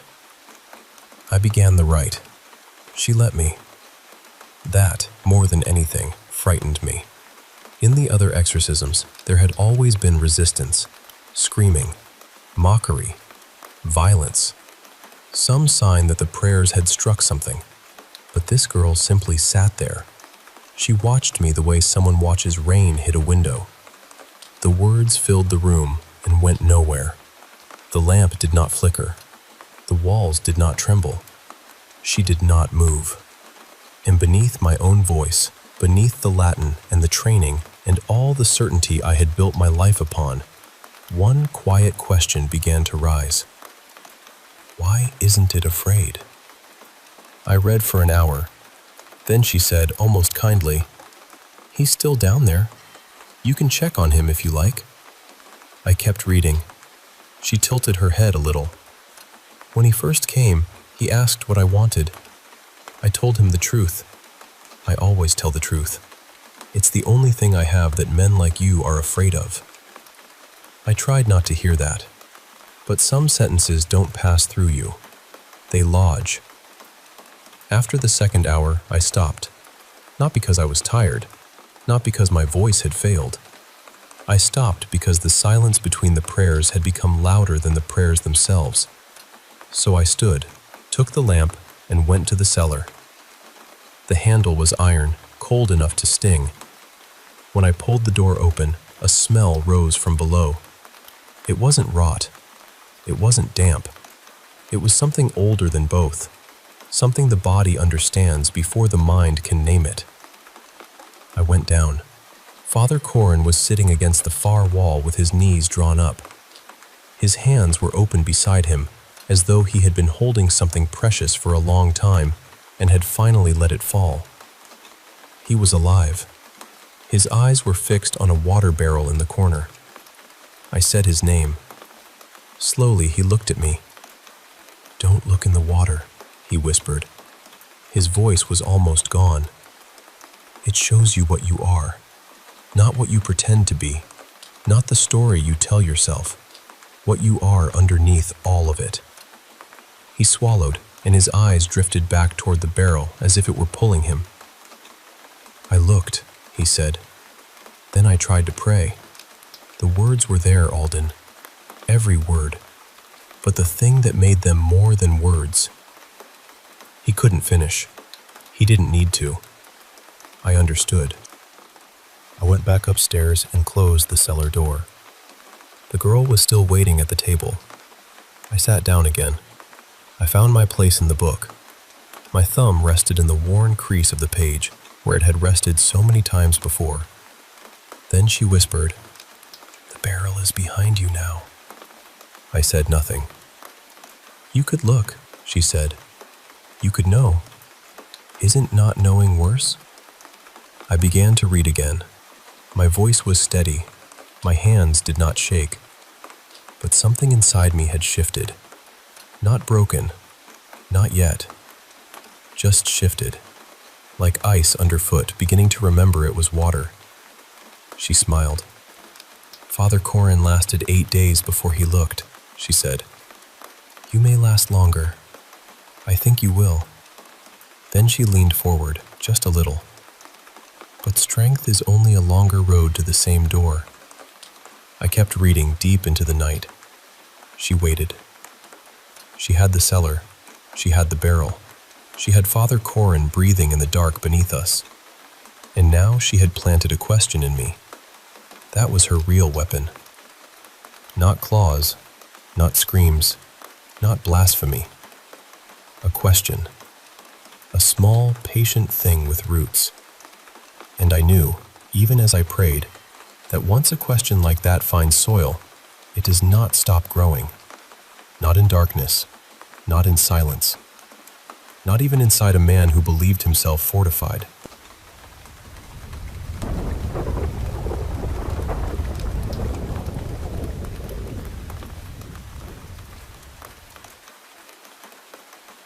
You know, for as long as I can remember, strange things have followed me from place to place. I'm 37 now, and ever since I was a kid, no matter where I've lived, there's always been some kind of paranormal activity around me. My parents split up when I was young, and after that, we moved a lot. Every couple of years it seemed like we were packing up again. So I grew up in more houses than most people ever do, and somehow, that eerie feeling always came with me. Even after I moved to a different state about 10 years ago, the experiences never really stopped. It's not constant. It's not like every day is haunted or anything like that. But every so often, I'll hear voices when no one's there. I'll catch odd noises in the next room, or see someone out of the corner of my eye, only to turn and find nothing. Sometimes it's shadowy figures, just black shapes moving where they shouldn't be. I've seen objects shift on their own in plain sight. I've felt something brush against me when nobody was near. And more than once, I've had that heavy feeling of being watched, like I'm not alone even when I know I should be. There have even been unexplained bruises and scratches that I couldn't account for. One of the earliest things I remember happened at my grandma's house. My youngest uncle, Darren, is only about 8 years older than me, so growing up, we were more like cousins or siblings than anything else. We spent a lot of time at Grandma's, and that old house had history. I was told it had been built sometime in the 1940s, and over the years, different people had added rooms onto it, so it had this pieced-together feel, like it had grown in strange directions. My uncle's room had this closet with old wooden sliding doors, and for some reason, whenever those doors were left open, I could not stay in that room. I can't explain it in a logical way. I just felt it. The second I saw that closet open, I'd get this deep, uneasy feeling in my stomach, like something was wrong in there, like something bad might step out if I stayed too long. It only happened in that room, and only when those doors were open. Another time, when I was old enough to stay home by myself, we were living way out in the country. It was quiet out there, the kind of quiet that makes every sound feel bigger. One afternoon, my mom had gone into town to pick up groceries, and I was stretched out on the couch taking a nap. I woke up suddenly to the sound of voices, like people were talking nearby, and I could hear dishes rattling in the drainer in the kitchen. Not crashing, just shaking enough to make noise. I remember lying there, half awake, trying to convince myself I was imagining it, but I knew what I heard. Then there's the experience that still gets under my skin when I think about it. By then, I was an adult, and after my grandma had a series of mini strokes, I moved in with her for a while to help take care of her. One day, it was just the two of us in the house, and I wasn't feeling well, so I went to my room to lie down. I was turned toward the wall, just resting, and then I heard what sounded exactly like the front door opening and closing, like someone had come inside. A second later, I heard footsteps moving down the hallway. I always kept my bedroom door slightly cracked in case Grandma needed me, so I was listening, waiting to hear her call out. But the house had gone completely still. Then I heard my bedroom door slowly open a little more. It paused. Then it shut. And just a couple of seconds later, right beside my ear, like someone was leaning over me, I heard a loud voice yell, "Hey!" That's the part that stays with me. Not just the fear, but how real it always feels in the moment. I still don't really know why I've had these experiences my whole life. I've asked myself that more times than I can count. Most of the time, it doesn't truly bother me. It surprises me more than anything. It startles me, yes, but it's also become this strange thread running through my life, something I can't ignore because it keeps happening. I've always been drawn to the paranormal, maybe because of everything I've experienced. I'm genuinely interested in that world, in the questions around it, in the things we can't explain. But when I tell some people what I've seen or heard, they look at me like I've lost my mind. And honestly, maybe I've gotten used to that too. But when you've lived it, when you've heard something breathe close to you in an empty room, or felt a presence you can't explain, you know how hard it is to just brush it off.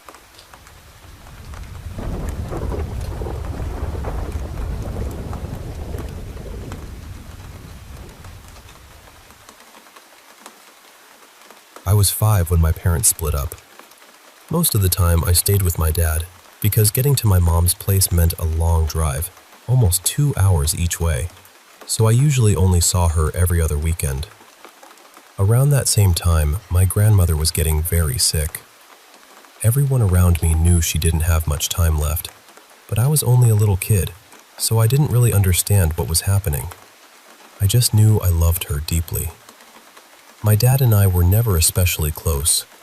He mostly kept me occupied by giving me one of those tiny old Android phones, and I spent a lot of time on it because, honestly, he didn't do much with me. One night, I remember crying and begging to go to my mom's house. I was screaming, completely upset, and eventually my dad had enough. He packed a bag, put me in the car, and started driving. What he didn't tell me was that my grandmother had died that same night. My mom wanted him to tell me. I know that now. While we were driving down the highway, they were on the phone arguing, both of them yelling. It got so heated that my dad pulled over to the side of the road because he didn't want to crash. He told me to stay in the car and said he'd be back in a minute. Then he got out and walked off into the dark. I remember just sitting there alone. It was around midnight, and I could barely see anything. Across the highway there were distant lights, and on the other side of the car there were woods. I was crying hard, tugging at the door handle, the way any 5-year-old would be in that moment. And then I heard voices. Low, hushed voices. I looked up toward the trees, and that's when I saw it. There was something standing at the edge of the woods. A man, maybe, but impossibly tall. Not just tall in a normal way. I mean at least 7 feet, maybe more. I didn't feel panic exactly. I didn't feel calm either. I just froze and stared. Its legs seemed endless, and I couldn't make out a real face. Where its face should have been, there was only this blackness. Just a void. No features, no eyes, nothing. I don't know how long I looked at it. Then I heard the car door open. My dad got back in. I looked away for 1 second, and when I looked back, it was gone. Years later, I got really into horror stories, creepy internet stuff, all of that. Getting a phone so young meant I found things way too early. And once you know where to look, the internet will show you anything. But this didn't feel like imagination. For as long as I can remember, I've had this feeling that I'm never really alone. I've always felt drawn to the woods, too.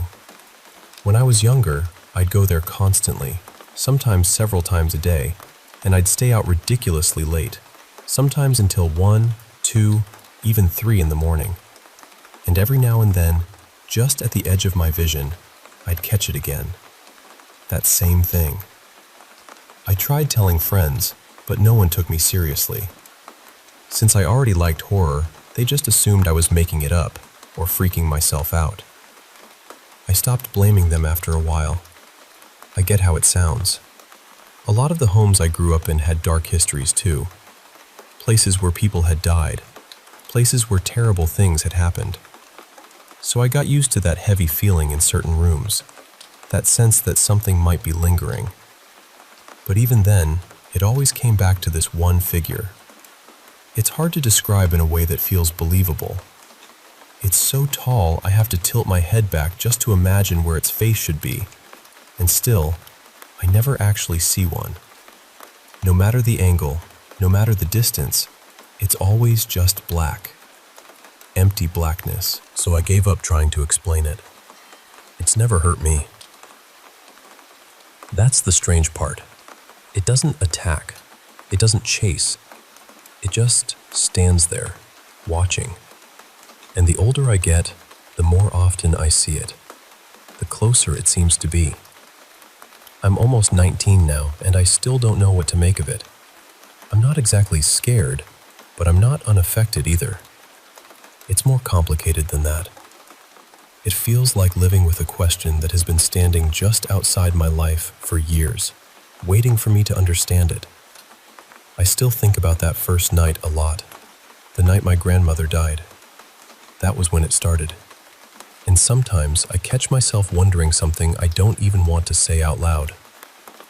That thing, it couldn't be her, right? I drew it once after I first saw it. I thought maybe if I put it on paper, someone would finally understand. But people just laughed. So now I'm saying it here, as plainly as I can. Has anyone else ever seen something like this? Has anyone else lived with something they can't explain? Something that never leaves, just waits? Because I still don't know what it is. And after all these years, I still haven't stopped looking.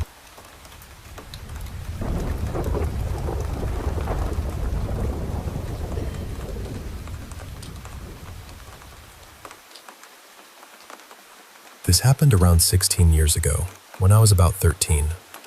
I was out riding my bike, distracted, and I turned the wrong way without really checking the street. I didn't notice the truck coming from the other side until it was too late, and it hit me head on. What happened in the instant after that is the part that has stayed with me all these years. Time didn't exactly slow down. It was more like my mind suddenly became intensely clear, like it was working at full speed to make one decision as fast as possible. Right at the moment of impact, I became aware of something that felt like a voice, though voice is not quite the right word. There wasn't any sound. It was more like a thought was placed gently into my mind, almost like a suggestion. What came to me was, "Go soft." And strangely, I understood exactly what that meant. I didn't picture anything stiff or rigid. What came to mind was something loose and limp, almost like a cloth doll. The meaning felt immediate. Don't fight this. Don't tense up. Don't resist what's happening. Just let your body give way. What still amazes me is that it felt like a choice. I remember thinking very clearly, "All right, I'll do that." And I did. The next thing I remember is being thrown through the air. Every instinct in me should have been screaming to brace myself, to protect my head, to tighten up. But I didn't. I stayed completely loose. I let my body go slack and free, and when I hit the pavement, I kept rolling with the force instead of fighting it. I didn't tense a muscle, not once. Even now, I don't think I could deliberately do that again. It felt peaceful in the strangest possible way. Not pleasant exactly, but calm. There was something almost still about it, even in the middle of all that violence. I've never really found the right words for that feeling. When I finally stopped moving, I sat up. The worst pain at first was in my right arm because the skin had been scraped badly by the road. I tried to stand, but then I saw my left leg bent at an angle that made it instantly obvious something was very wrong. That was where the truck had struck me directly, and both bones in my lower leg were broken. After that, everything moved fast. The ambulance took me to the nearest hospital, and they ran all kinds of tests because the accident had looked so severe. I'd been thrown several meters through the air and then rolled even farther across the asphalt. Given that, the doctors expected much more serious internal damage. But there wasn't any. No head trauma, no spinal injury, no hidden damage beyond the road rash and the shattered leg. My parents still talk about how stunned the doctors were. The bones in my leg were badly damaged, Not just broken, but splintered badly enough that they had to use metal rods to stabilize everything instead of relying on a normal cast. Even so, about 2.5 months later, I was almost fully recovered. The only lasting reminders were the scars on my leg where the rods had been. For a long time, I didn't think too deeply about that moment, about that silent suggestion to go soft. I always told myself it was probably just survival instinct expressing itself in an unusual way. But years later, when I got into martial arts, I started hearing ideas that felt deeply familiar. Things like rolling with impact, absorbing force through relaxation, not meeting power with stiffness. Different systems use different words, but the principle is similar. Sometimes the body takes less damage when you stop trying to resist every bit of force and let it move through you instead, which is why I still can't fully explain what happened that day. Maybe it was just instinct, but instinct acting in a way I'd never known was possible. Or maybe it was something else entirely. I still don't know. I just know that in the worst moment of my life, something inside me told me exactly how to survive. And for some reason, I listened.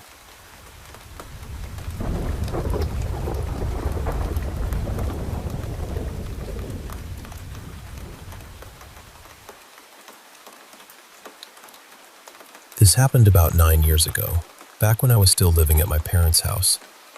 I was staying in a basement bedroom, and there were several nights when I had a hard time falling asleep because I kept hearing, "in my room." I could never make out the words, but I could tell it sounded like a young girl's voice. It scared me more than I wanted to admit. After a while, I started asking my sister Lena to sleep in my room with me some nights. I told her I'd been hearing things, but I kept the details to myself. I didn't mention the whispering or that it sounded like a little girl. I didn't want to frighten her, so I just said I was feeling uneasy about sleeping alone downstairs. Later that year, I left for college, and Lena ended up taking over that room. When I came home on break, she said something to me that stopped me cold. She looked at me and said, "I hear a little girl whispering sometimes. Was that the voice you heard too?" I hadn't told her that part, not once. A few months after that, she hosted a youth group gathering at our parents' house. There was one boy in the group who had apparently told people he believed something dark had been following him around. I don't know what everyone thought about that, but that was his story. After the gathering, he pulled Lena aside and asked her, "Why are there 2 little girls playing in your backyard?" He wanted to know if she knew anything about them. That summer, Lena and I were sharing the room again. One night, we were both lying in bed, each scrolling on our phones, when the whole room lit up for a split second. It looked exactly like a camera flash from the far side of the room, near the bedroom door. We both ignored it in the moment. I think each of us was hoping the other had somehow caused it by accident, and neither of us wanted to say out loud what we were both thinking. The next morning, we finally talked about it. The flash had come from high up near the ceiling by the door, but the door had been shut. There weren't any windows there, no outlets, nothing that could have explained it. The blinds on the other side of the room were closed, and it definitely wasn't headlights from outside. We'd seen car lights spill into that room before, and this was nothing like that. This was sharp, sudden, and bright, like a camera going off right in front of us. A few nights later, we brought it up again before bed. Then, while we were both awake on our phones, it happened a second time. The same flash, the same area of the room. Neither of us said a word. We just grabbed onto each other, pulled the blankets over our heads, and called our dad to come downstairs. He checked everything, but there was no explanation. After that, we finally told our parents the whole story, everything that had been going on. My mom asked a priest to come bless the house. On his way over, he told her he had a strong feeling that something was trying to keep him from coming that day. Hearing that only made everything feel more real. One detail that always stood out to us was that this bedroom had been part of a basement extension that had been dug out a few years earlier. What makes that part especially unsettling is that she had no idea about any of our experiences when it happened. She had never heard our stories, and we had never heard hers until much later.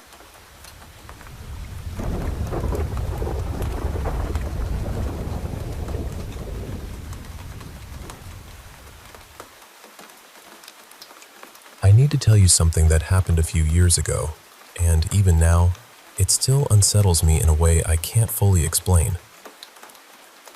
I was living near the Jacksonville area at the time, in a small trailer with a pretty simple layout.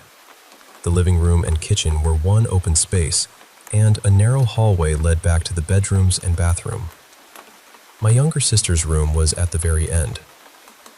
One afternoon, I got home from school, dropped onto the couch, and was just starting to relax when I heard this awful sound. It was this slow, uneven breathing, wet and ragged, like something struggling to stay alive. At first, I honestly thought maybe some animal had gotten hurt outside, so I stood up to check the window, and that's when I saw it. At the end of the hallway, standing near my sister's doorway, was this thing about the size of a large wolf. Its head was turned just enough that I couldn't make out its face, which somehow made it worse. Its limbs looked wrong, bent at angles that didn't seem possible, like its joints were slipping out of place every time it shifted its weight. And its body, I still hate thinking about it. It looked raw, almost skinless, with slick yellowish patches across it, and I could see the muscles underneath twitching and pulling in different directions. It was making this chewing motion over and over, like it had something in its mouth. I froze. I had this sick feeling that it knew I was there, that it knew I was looking at it. I didn't go closer. I left the trailer and stayed away until more of my family got home. When we all went back inside later, there was nothing there. No tracks, no mess, no sign that anything had been in the house at all. I tried to tell myself I'd imagined it, but after that, the whole place changed. Over the next several days, little things started happening. Objects would fall or get knocked over for no clear reason. We'd hear noises in empty rooms. Our dogs would suddenly start growling or barking at corners, windows, or the hallway, like they were seeing something none of us could see. Most of it was easy to brush off one piece at a time, but together it felt wrong. Then one night, about a week later, my sister started crying from her room. We ran in, and she was terrified. She said something under her bed had grabbed at her feet and started biting them. She kept saying it was big, not a rat or anything small. We tore the room apart looking. Under the bed, in the closet, behind furniture, everywhere. Nothing. The week after that, things got worse for me personally. At night, I started feeling watched, especially from my bedroom window. Then came the tapping. Soft at first, then whispering, or at least something that sounded close enough to whispering that it made my skin crawl. I would lie there completely still, trying not to react, hoping whatever it was would move on. One night, I heard footsteps outside, right next to my room, moving slowly along the side of the trailer toward the back. Then I heard this scraping sound, like a fingernail or claw dragging across the outside wall. I got up and started toward my parents' room to wake my dad and have him grab his shotgun. Before I could get there, 3 heavy bangs slammed against the front door. Not knocks, bangs. Loud enough that I really thought the door might split open. My dad checked outside with the shotgun, but there was nothing there.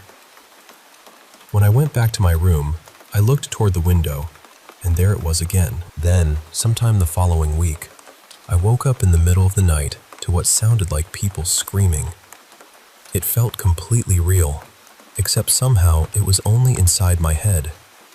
That's the only way I know how to explain it. I was exhausted and confused, and eventually I fell back asleep. The next morning, I woke with this sharp pain in my foot. When I pulled the blanket back, I found bite marks. They were narrower than a person's bite, but the pattern was disturbingly similar. The skin around them was red and bruised, like something had clamped down hard. I still don't know what I saw. I've looked into animals, folklore, regional stories, all of it. I changed details over the years in my own mind, trying to make it seem less real, less impossible, but nothing ever fit. And honestly, what stays with me most isn't even the way it looked. It's the feeling that it noticed me first. That it was already there, already watching, before I ever understood I wasn't alone.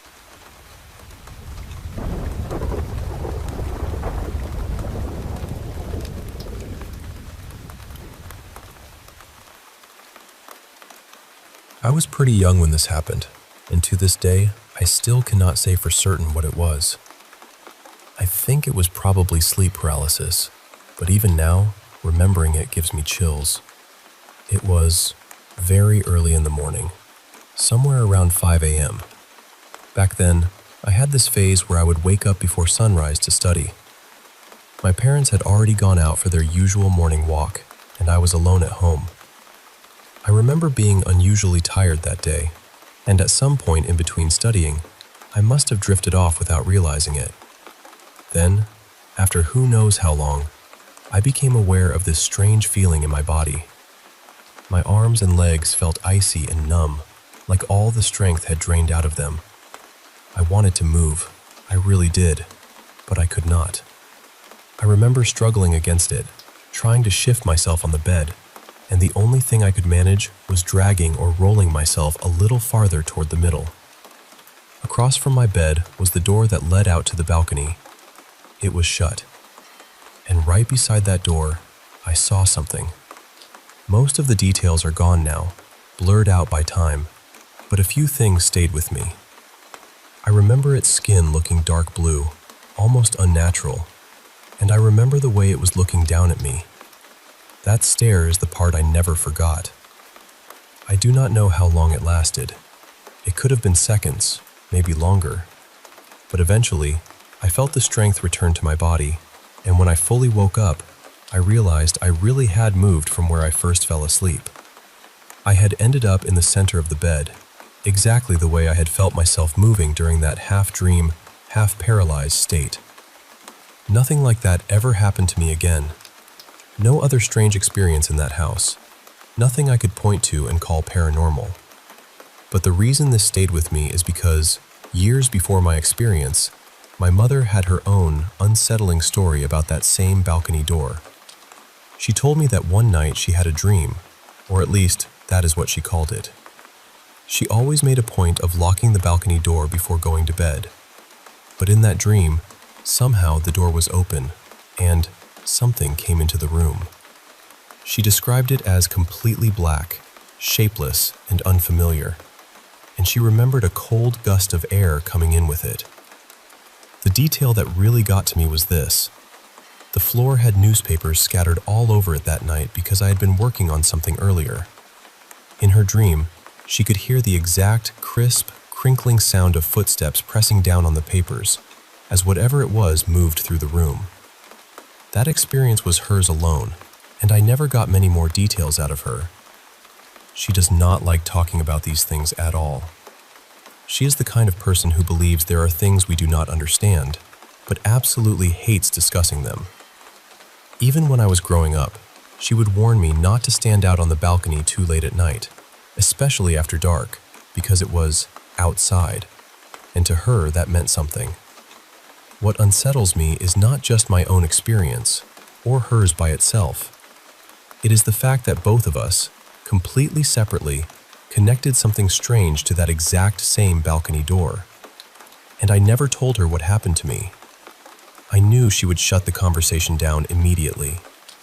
She always preferred to say, "There are no ghosts," even while clearly wanting certain things left alone. That was the attitude she raised me with too, so I mostly kept quiet. So maybe all of this really was coincidence. Maybe her experience was just a dream. Maybe mine was just sleep paralysis and a frightened mind filling in the blanks. That is what I still choose to believe.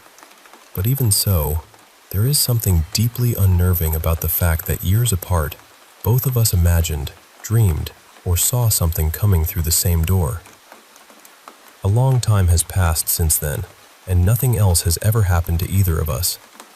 Still, every now and then, I think about that morning, that cold heaviness in my body, and that figure standing by the balcony, and it all comes back as clearly as if I were still lying there, unable to move, just staring.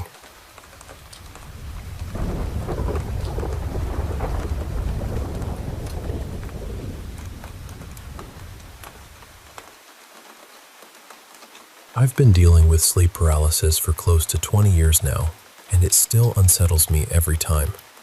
It usually happens maybe once or twice a month, sometimes more if I'm stressed or not sleeping well. Most of the time, it's the same pattern.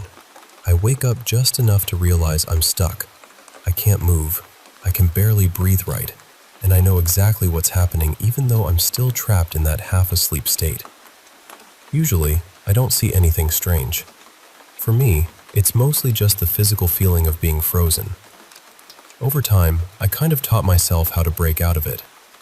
I focus all my energy on trying to move the smallest part of my body, like a finger, my foot, whatever I can manage, and if I keep at it long enough, I can finally snap myself awake. But this time was different, and honestly, that's why I'm telling you about it.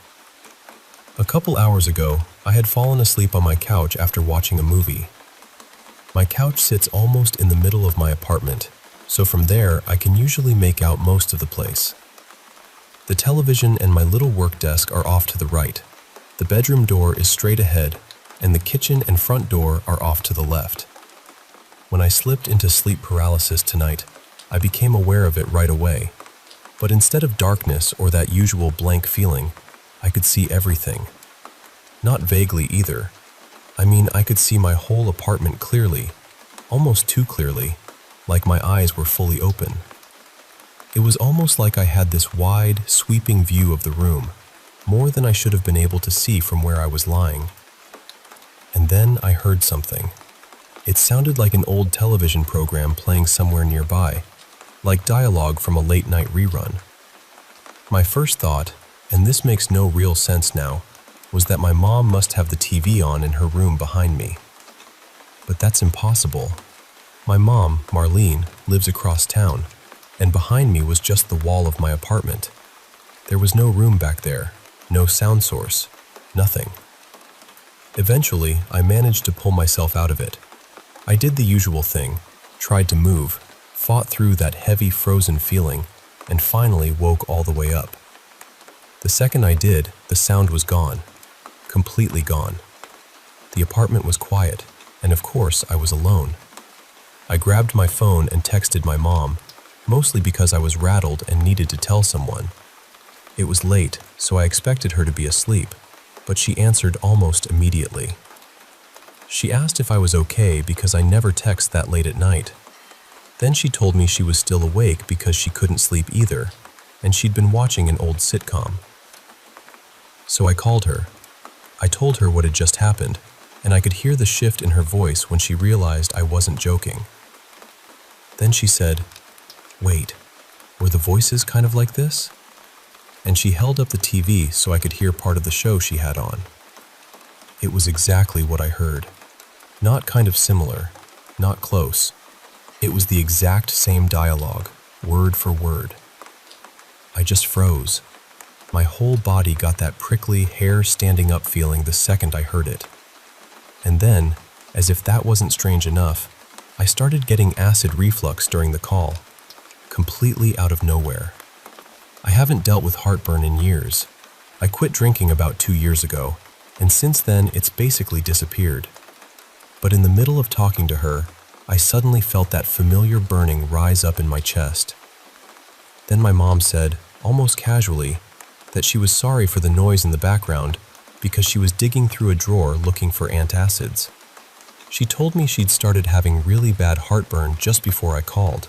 I'm wide awake now, and honestly, I can't stop replaying it in my head. I keep trying to come up with a reasonable explanation, and maybe there is one, but right now, it just feels deeply strange, and I needed to say it out loud to someone, because keeping it in my head was making it even worse.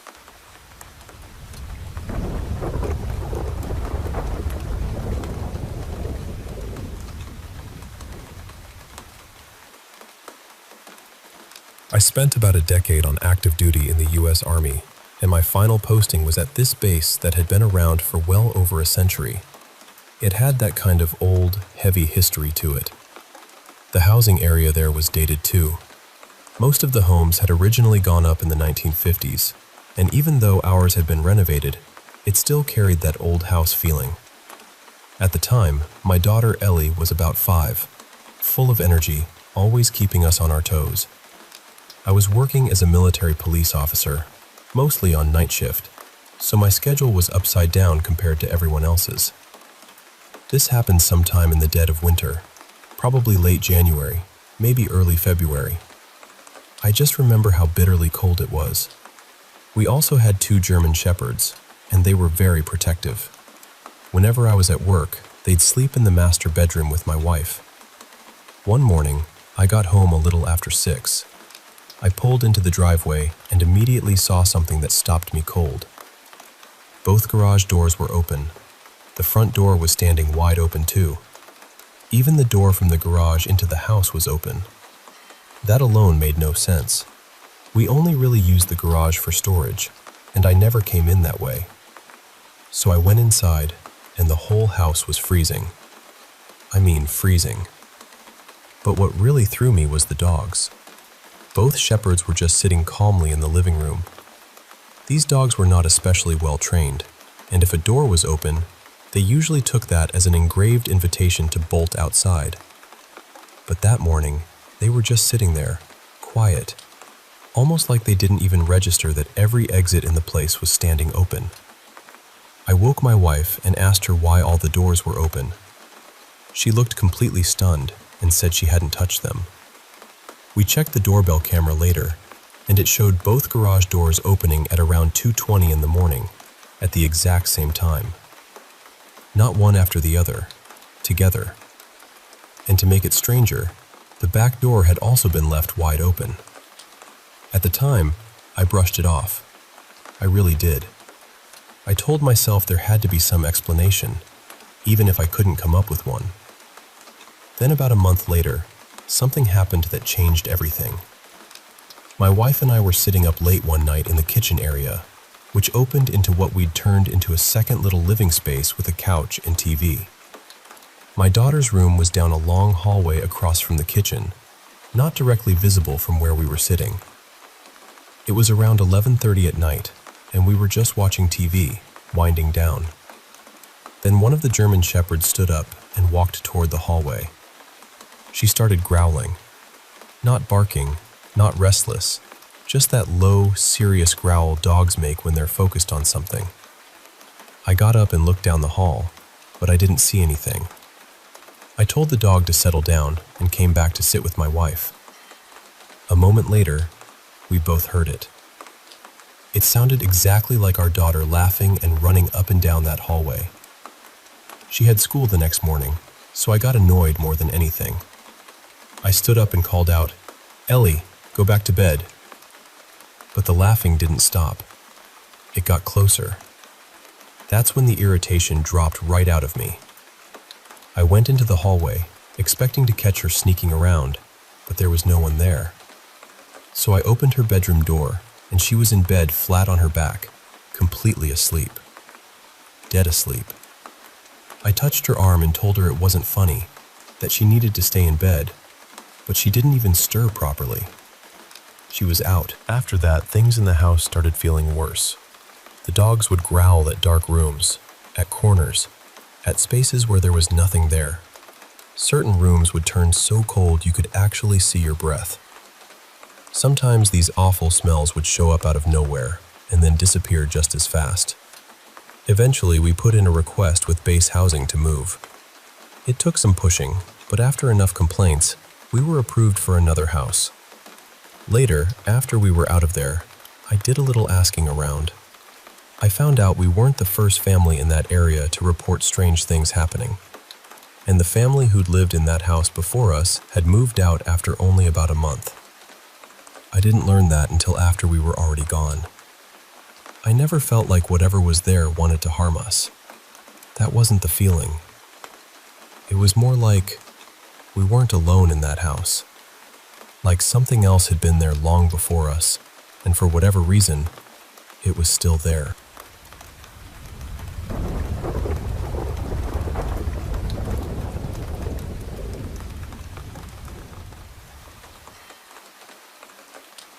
Over the years, I've worked in a few houses that felt wrong in a way I still can't fully explain. Not just old house noises either. I'm talking about things moving when no one was around. Voices with no source. Footsteps where there should have been silence. Knocks coming from empty rooms. And, in one case, someone I saw with my own eyes who simply wasn't there. Every place had that same heavy feeling too. Like the air itself was warning you to leave. The first one was in Los Angeles, back in 2014. It was an old place, built in 1901, originally owned by a well-off family. The current owner lived across the country in Boston and had hired me to restore the fireplace brickwork and repaint most of the first floor. He'd barely spent any time there himself, so he had no idea anything strange was going on. A couple of days into the job, I started hearing footsteps upstairs. At first, I thought somebody had gotten in somehow, maybe a squatter. I dropped everything and ran up there, ready to confront whoever it was. But there was nobody. The attic was locked, the windows were sealed, and there wasn't anywhere a person could have hidden. I checked everything twice. After that, it kept happening. I'd hear footsteps moving across the floor above me, sometimes even coming down the staircase behind me. Every time I turned around, nothing, no one there. I really started wondering if stress was getting to me. I tried to brush it off and keep working. Then one evening I had to stay later than usual, and that night was the worst of it. The whole house seemed alive with noise. The footsteps were constant, and at one point they sounded like they stopped right outside the room I was in. I didn't sleep a wink. Later, I managed to get in touch with a contractor who'd done structural work on the place years before, and before I could even finish describing it, he told me he'd experienced the exact same thing. I can't even tell you whether that made me feel better or worse. The second house was in rural Ohio in 2016. It had sat empty for years before an investor bought it. No one had really touched it since the previous owner lost it, and I got hired to handle a big renovation job that was mostly surface work. New paint, repairs, cleanup, that kind of thing. It was a great contract, honestly. Too good, maybe. About 3 weeks in, I looked up and saw a man standing on the second floor landing, looking down at me through the railing. He looked middle-aged, dressed in clothes that felt strangely out of time, like maybe late 70s or early 80s. I figured he was a prospective renter or someone connected to the property, so I waved and introduced myself, told him I was the one working on the house. He didn't answer. He just turned and walked into the bedroom behind him. Something in me said, "Follow him." I don't know why, but I went upstairs right away and stepped into that room. It was empty. Completely empty. Dust everywhere, untouched. No open windows, no back stairwell, no place for someone to slip out unseen. The man I'd just spoken to was simply gone. Because of what had happened to me before, I wasn't even shocked in the way I probably should have been. More unsettled than anything. Oddly enough, that was the only major incident there. Nothing else happened after that, and I never said a word to the owner. I figured he either wouldn't believe me or wouldn't want to. The third house was in Pittsburgh in 2021, when everything was shifting after COVID and people were moving all over the place. I'd relocated too, and I was juggling work on my own little fixer-upper while renovating a client's old Victorian home. One afternoon, I was redoing the bathroom when I heard voices downstairs. It sounded like two people having a quiet conversation. I assumed it was the owner and his wife stopping by, so I headed down to say hello and give them an update. No one was there, and the voices didn't trail off like people leaving. They just seemed to vanish into the house itself. By then, I'd already had enough strange experiences to force myself back upstairs and keep going. But when I got back to the bathroom, every single one of my tools was gone. For about 2 seconds, my brain just froze. Then I found them, neatly stacked in the room across the hall. Not scattered, not knocked over, stacked. Like someone had carefully picked them up and moved them. That one got to me. Really got to me. I left immediately, got in my truck, and called the owner.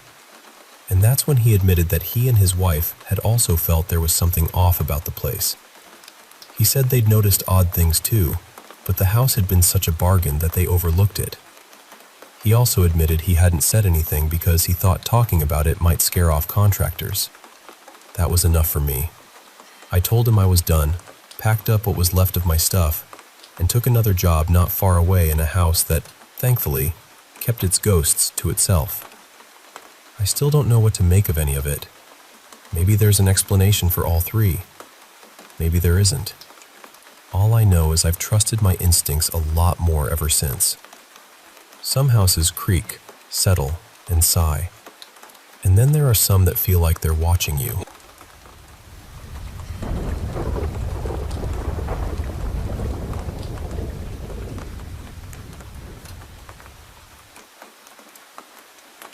I still do not really know how to talk about this without sounding completely unhinged, but I am going to try. A couple of nights ago, I went to New Orleans to meet up with some friends for St. Patrick's Day. I should say right up front, I have never been the kind of person who believes in the supernatural. No ghosts, no demons, none of it. At least, that was true before that night. I was out with friends. I will call them Dean, Jennifer, and their friend Mason. We started at a smaller parade in the French Quarter, and after that we drifted through a few bars. The last place we ended up was this little bar that felt strangely quiet for a holiday night. It was barely after midnight. St. Patrick's Day was still in full swing, and yet the place was almost empty except for us and one other table. At first, I just thought it was odd. Then the whole atmosphere started to feel off. Not dramatic at first, just wrong in a way I could not explain. I noticed this tall man in flashy gold boots come through the door. He walked in, made this slow loop around the room, and left. Then a minute later, he did the exact same thing again. Same path, same pace, same everything. The third time, he came in with a few other people, and they lined up near the wall and started moving together. I guess you could call it dancing, but it did not feel natural. It was too synchronized and too empty at the same time, like people trying to imitate being alive and almost getting it right. That was when the fear really started creeping in. I told my friends something felt wrong, but they brushed it off. They thought I was just tired or overwhelmed. Then I saw a guy come in carrying a pizza box and sit down at the bar. A little later, I saw him do it again, and again. And I do not mean someone who looked like him. I mean the same man, the same box, the same motion, like the room had hit some kind of loop and was replaying the scene over and over. At first, I tried to explain it away. I thought maybe I was missing something. Maybe people were messing around. Maybe I had too much to drink. But there was no variation. None. It felt like watching a moment get rewound and dropped back in place. Around then, another man at the bar started gesturing toward Dean like they knew each other. The way he acted was so familiar, so overly excited, like he had just spotted an old friend. Dean kind of laughed it off and played along, but later he told me he had never seen that guy before in his life. By that point, I was not just uneasy mentally. I felt sick, heavy. My whole body felt like it was picking up on something before my brain could make sense of it. I went to the bathroom just to get a second alone, but even there the feeling kept building. When I came back out, I told my friends we had to leave. They did not move right away, so I started toward the door by myself. And that was the moment everything tipped from strange into terrifying. As I walked out, I glanced toward the bar and caught the eyes of a couple of people inside. The second that happened, I felt this blast of fear that did not feel like normal fear. It felt cold and targeted, like something had noticed me noticing it. I stepped outside, and there was a small cluster of people standing there. I looked at one woman, just for a second, and this thought hit me so hard it almost knocked the breath out of me. Those are not people. And somehow, even worse than that, I felt absolutely certain they knew I had realized it. Once we finally left, I noticed the street was almost completely empty. That should not have been possible. A holiday night in the quarter should have been loud and crowded and full of people. But suddenly, it felt abandoned. I started crying and I could not stop. It was not embarrassment or stress. It was this crushing, oppressive feeling, like the air itself had turned hostile. Dean had his arm around me, trying to calm me down, when the man from the bar, the one acting like Dean's long-lost buddy, suddenly pulled up beside us in a black car. It came out of nowhere. He rolled up, screamed at us for a few seconds, then slammed on the gas and shot down the street so fast it barely looked real.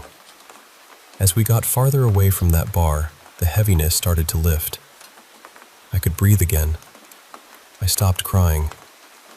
Then a few blocks later, it hit me one more time.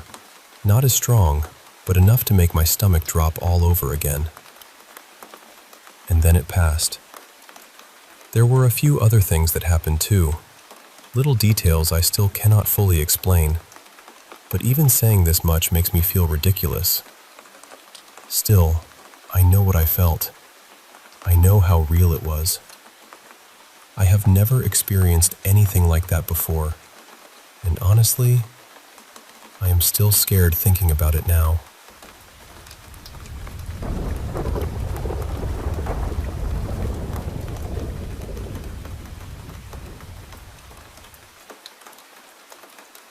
Hey, I've been meaning to tell this story because even though it happened a long time ago, it still sticks with me in this really unsettling way. It's one of those things that your brain randomly pulls back up late at night just to make your skin crawl all over again. So, back then, I was 18, and I had gone over to my boyfriend Adrian's house to spend time with him. He was 18 too. The whole atmosphere that day already felt wrong. He and his family were having a rough time, and the mood in the house was heavy from the moment I got there. It's hard to explain, but his house had always felt off to me. Not haunted in the dramatic movie way, just strange. Like the energy in there was never fully settled. Later that night, after I got home, I called him to check in and see how he was doing because I knew things had been with his family. We talked for a bit, and after a while he got sleepy. He asked if we could stay on the call while falling asleep because it made him feel better, and, of course, I said yes. We were on Messenger on my laptop, and I had a YouTube video playing quietly in the background to help me fall asleep too. I was also on my phone, half playing a game, half trying to wind down. Everything felt normal for a few minutes. Then, I suddenly heard a girl's voice say, very clearly, "Hello?" At first, I thought it came from the YouTube video. That was the only explanation that made sense. But the weird part was, the video had literally just ended.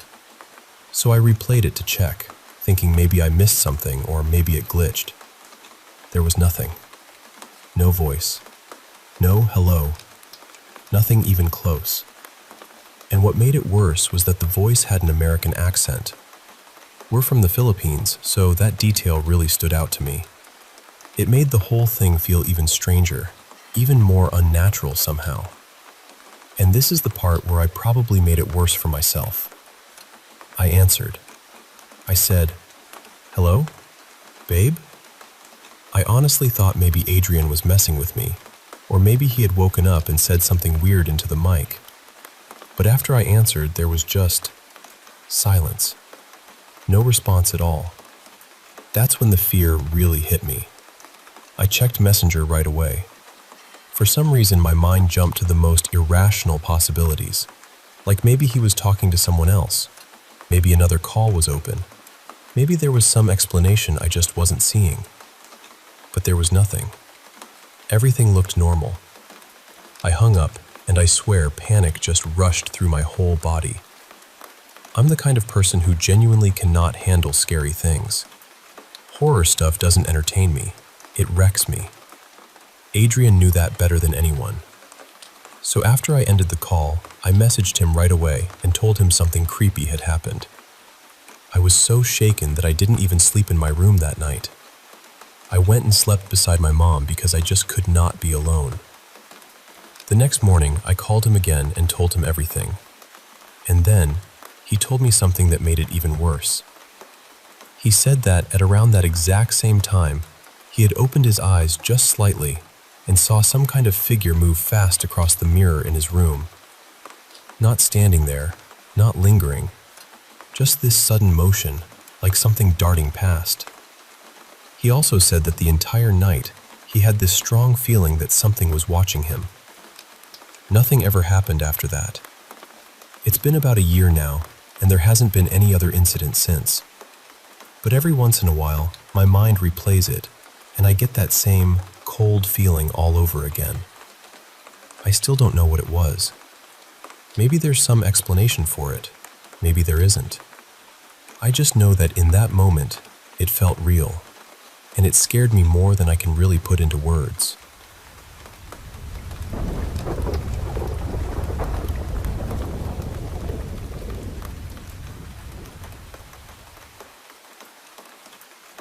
I need to tell you about something that happened last night, because honestly, I still can't make sense of it. I went to bed a little after midnight, but I wasn't tired at all, so I just stayed up scrolling on my phone and half watching a show. It must have been around 1:45, maybe closer to 2, when the power suddenly cut out. Everything went black in a second. At first, it was just quiet. Then, maybe a few minutes later, the rain started. And not light rain either. I mean the kind that slams against the windows, with thunder shaking everything and flashes of lightning now and then. My door was locked. I was alone in my room, and even with my phone flashlight on, I just couldn't relax. Every time I tried to close my eyes, I got this awful feeling, like someone was staring at me from the dark. At one point, I even pictured a face in my mind, so clearly that it made me open my eyes right away. After that, there was no chance I was sleeping. Then I started hearing something. At first I thought it was just the storm messing with my head, but the sound got clearer. It sounded like two people talking, then laughing. I went completely still, because I recognized the voices almost immediately. They sounded exactly like my friends Talia and Tessa. So clear, so normal, like they were right outside my room in the hallway, just sitting there talking like it was any other night. And weirdly, for a second, I actually felt relieved. I remember thinking, okay, they're awake too. I almost got out of bed. I almost unlocked the door and went to sit with them. But something about it didn't feel right. I can't explain that part properly. The storm was so loud, the whole house was dark, and still those voices sounded close and calm and familiar. But deep down, I just didn't want to open the door. So I stayed where I was, sitting on my bed, listening. The voices went on for a while. I can't say exactly how long, maybe 10 minutes, maybe longer. Long enough that it stopped feeling like a random sound and started feeling real. They kept talking and laughing like nothing was wrong. At some point, I must have drifted off for a little while, because when I woke up again, it was around 5 in the morning. The power was back. The fan was running. But the light in my room was off. And that unsettled me immediately, because I clearly remembered the room light being on before the power cut. I do not remember turning it off. Not at all. So I got up and stepped into the hallway. The hall light was on, and Talia was asleep on the sofa. Tessa wasn't there. Everything looked completely normal, like the night had reset itself and erased whatever had happened. I woke Talia up and told her to go sleep inside, and that was it. No weird voices, no strange feeling, nothing. But the next morning, I asked Tessa what they had been doing in the middle of the night, because I heard both of them talking and laughing for a long time. She just looked at me, genuinely confused, and said she never woke up. She told me she didn't even know the power had gone out. That's the part I can't stop thinking about, because I know what I heard. It wasn't distant. It wasn't unclear. It was their voices, clear as anything. And for one moment, I was this close to opening the door. I still don't know what I would have found if I had.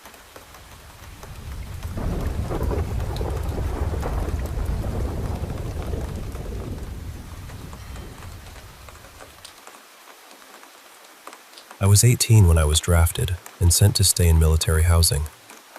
I live in a country that still carries the bruises of an old dictatorship, and from the moment I arrived, that place felt like one of those bruises had been left open.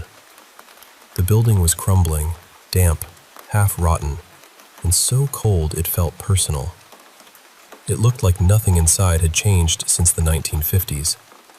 Sleeping there was almost impossible. Time felt wrong in that building. You could lie down convinced you'd slept for hours, then check the clock and realize only 20 minutes had passed. None of us rested properly. There were sounds everywhere. Footsteps, knocks, murmurs, things that would wake you up and then vanish the second you tried to make sense of them. On my first day, we were walking in line in broad daylight when I felt my hand jerk backward, like someone had grabbed me. I turned around, annoyed, thinking somebody was messing with me. But I was at the very end of the line. There was no one behind me. No one close enough to touch me at all. The fear in that place didn't arrive all at once. It built itself slowly, then all at once, it was everywhere. In the first few nights, panic started spreading through the barracks. A couple of the others were terrified, truly terrified, saying they'd seen a man in some kind of mask. One of them swore he heard voices in another soldier's room, people talking about taking one of us away and torturing us. When they checked the room, it was empty. At first, I thought it was just stress, a joke, nerves, anything but real. But the fear became too serious to laugh off. Some of the guys set up little noise traps over the doors so they'd know if anything came in during the night. Nobody really slept. The cold was brutal. It didn't matter how many blankets you pulled over yourself. It never seemed to touch it. Then another endless night passed, and the next day everything somehow got worse. A friend of mine, Matteo, had the key to my locker for a while, and suddenly it was gone. Just gone. The whole day turned into this frantic, miserable search. We had to get that locker open, and the pressure in the room felt unbearable. While we were looking, someone found an old, rusted dagger. I still don't know how to explain that. It shouldn't have been there. It made no sense. We handed it over to the sergeants, and they gave us a lecture, accused us of bringing it in, but nothing more came of it. In the end, we had no choice but to force the locker open. And there it was. The key was inside. Inside the locker we had been trying to open the whole time, after we had all sworn it had been with us before. After that, I started falling apart. My arms and legs ached constantly. I barely slept.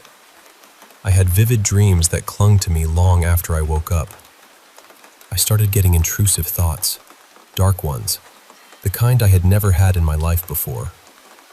It didn't feel like myself. It felt like the whole place was soaked in dread, and some of it was getting into me.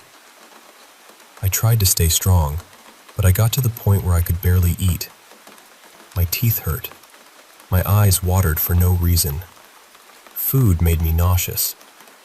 Every training exercise seemed to wear my body down further, and nothing helped. Not the medicine, not the shots, not the rest I wasn't really getting. Then came the last night. I turned away and froze. I was trying not to bolt, trying not to make noise, trying not to alert the guards or wake anyone else. I kept telling myself it had to be sleep paralysis, exhaustion, stress, anything that would explain it. Anything except what it felt like. But it kept happening. He drifted backwards slowly, and then I sensed more of them. Shapes gathering behind the bunk beds, leaning in as if they were watching me.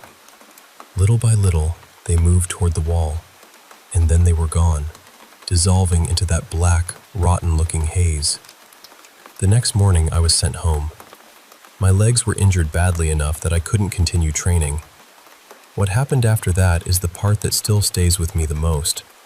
While I was recovering at home, I started searching out of curiosity, trying to find out whether anyone had ever died in that housing complex. I found a record of one case.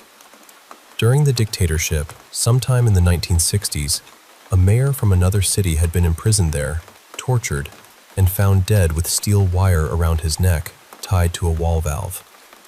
Then I kept scrolling, and I saw the crime scene photo. It was the same face. The exact same face I had seen that night. The same sadness, the same expression.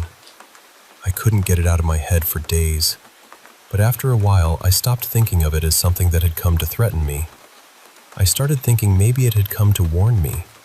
Like whatever remained there wasn't trying to harm me, but to show me what that place had been and what it still carried. My friend Mateo stayed longer and finished that part of his service. He didn't come out of it untouched. It left marks on him that had nothing to do with bruises or uniforms. He struggled with alcohol afterward. He saw awful things there, people trying to hurt themselves, people unraveling, nights filled with torment, and that same presence moving through the bunk room. So no, this isn't a story with a neat ending. It isn't the kind where everything gets explained and everyone walks away whole. What happened there felt bigger than one haunting. It felt like the violence of my country's past had soaked into the walls and stayed alive in some form, echoing through the people forced to sleep there. I still hope the souls tied to that place find peace one day. I hope the living do too. Because ever since then, I can't sleep in complete darkness, and Mateo can't either. And even now, sometimes it feels like those presences are still close, not always cruel, maybe not even evil, but restless in a way that time never healed. Their suffering outlived their bodies. And some nights, it still feels like it knows exactly where to find us.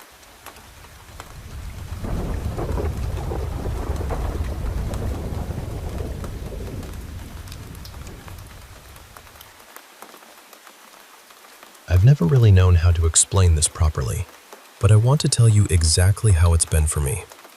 When I was little, maybe 6 or 7, I used to wake up in the middle of the night sobbing, telling my family there was a little boy standing in my room. I was absolutely sure he was there, just watching me. It happened so often that my mom became really frightened for me. She had the house blessed, walked from room to room with holy water, burned sage, did everything she could think of to make whatever it was go away. But even after that, I still carried this awful feeling that I was being watched. As the years went on, we moved a few times. Some houses felt completely normal, but in others, that same feeling followed me. I'd hear quiet whispering now and then, catch shadows slipping past the corner of my eye, notice small things disappearing and then turning up in strange places. After a while, I almost taught myself to live with it. I stopped reacting. I told myself it was easier not to. Then, when I was about 13, things got worse again. At the time, my sister and I were sleeping in a converted shed at the back of the garden. It wasn't just somewhere we hung out, it was actually our bedroom. To get to the main house, we had to step outside and walk around, because there was no door connecting the two. The whole garden was fenced in, the gate stayed locked, and there were sensor lights outside. From the very first night, I felt uneasy. I remember lying there unable to settle, convinced someone was outside the window watching us. I kept hearing little sounds outside and checking the door over and over before I finally fell asleep. But the next morning, the door was standing open and the key was gone. Later, we found it in the far end of the garden, lying in the grass. That made no sense at all. My sister and I tried to laugh it off and come up with explanations, but honestly, none of them felt right. After that, strange things kept happening. The sensor lights would flick on and off for no reason. I'd hear whispers. The whole place felt wrong, like something was always just outside my view. Sometimes I got so unsettled that I'd go sleep inside the main house. One night, my sister was staying over at a friend's place, so I was alone out there. Earlier that evening, I'd left a plate on the counter. I was lying in bed, trying to drift off, when I suddenly got this crushing feeling that something was wrong. It felt like someone was standing just outside the window, staring in. I forced myself to look, but there was nobody there. Still, the feeling stayed. Then I heard the plate move. I turned and looked straight at it, and it was spinning on the counter like someone had just lifted it and dropped it. I didn't even think. I climbed out through the window, ran around the side of the house, and slept on the sofa inside. Even after that, it didn't stop. There were noises on the patio, footsteps outside, things shifting on their own. Eventually, we moved again, and for a while, everything went quiet. Later on, I lived in a few more places. Some were completely fine. In others, I still had the whispers, the shadows, things vanishing and turning up somewhere odd. But it never felt quite as intense as it had back then. Then, when I was 16, I moved into an old country house with a family friend. The house sat in a tiny village, very isolated, and I was helping her at a riding stable during the day and watching her children in the evenings. Out of everywhere I've ever lived, that house was the worst. When I was there alone, it was worse. I'd hear a baby crying upstairs in an empty house. Other times it sounded like heavy footsteps or something huge being dragged across the floorboards. There was one bedroom where I kept hearing voices, a man and a woman, low and muffled, but I could never make out a single word. Things disappeared and came back. Decorations turned up in different rooms, and for some reason, I kept finding black feathers inside the house, in places no bird could possibly have reached, like the bathroom or closed bedrooms. Then one afternoon, I took a photo in the hallway mirror. The mirror faced a window behind me, so you could see the reflection of it in the picture. A few days later, I looked at the photo again and saw a little boy standing in that window behind me. He had fair hair, skin so pale it almost looked gray, bright red cheeks, and no eyes. The window was on the second floor. There was no possible way anyone could have been standing there.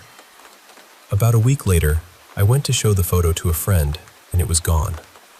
Not just deleted from one place, gone from everything. It wasn't on my camera roll, it wasn't on Snapchat, and I'd even sent it to the woman I was living with, but it had vanished from our messages too. It was like it had never existed at all. What still unsettles me is that when I moved out, the activity in that house stopped for her too. Everything just went quiet again. And now, recently, something has started again. A couple of nights ago, I was staying in a hotel. I had this incredibly vivid dream about an elderly woman I'd never seen before. We were sitting together talking quite calmly, and then I heard this rattling sound. She looked straight at me and said, very clearly, "Someone is trying to get into your room." I woke up instantly. The door handle was shaking. I got out of bed and went to the peephole, but the second I reached it, the noise stopped. There was nobody there. Since that night, the whispers have come back stronger than before. The shadows don't always stay at the edge of my vision now. Sometimes it feels like I see them properly. For most of my life, I learned to live with this. It stopped scaring me the way it used to. But this feels different, heavier, closer. And honestly, when I tell you all of this, I still don't know what I believe. Part of me wonders whether something has been with me since I was small. Part of me thinks there must be another explanation I just can't see yet. I only know that whatever this is, it's followed me for years. And lately, it feels like it's found me again.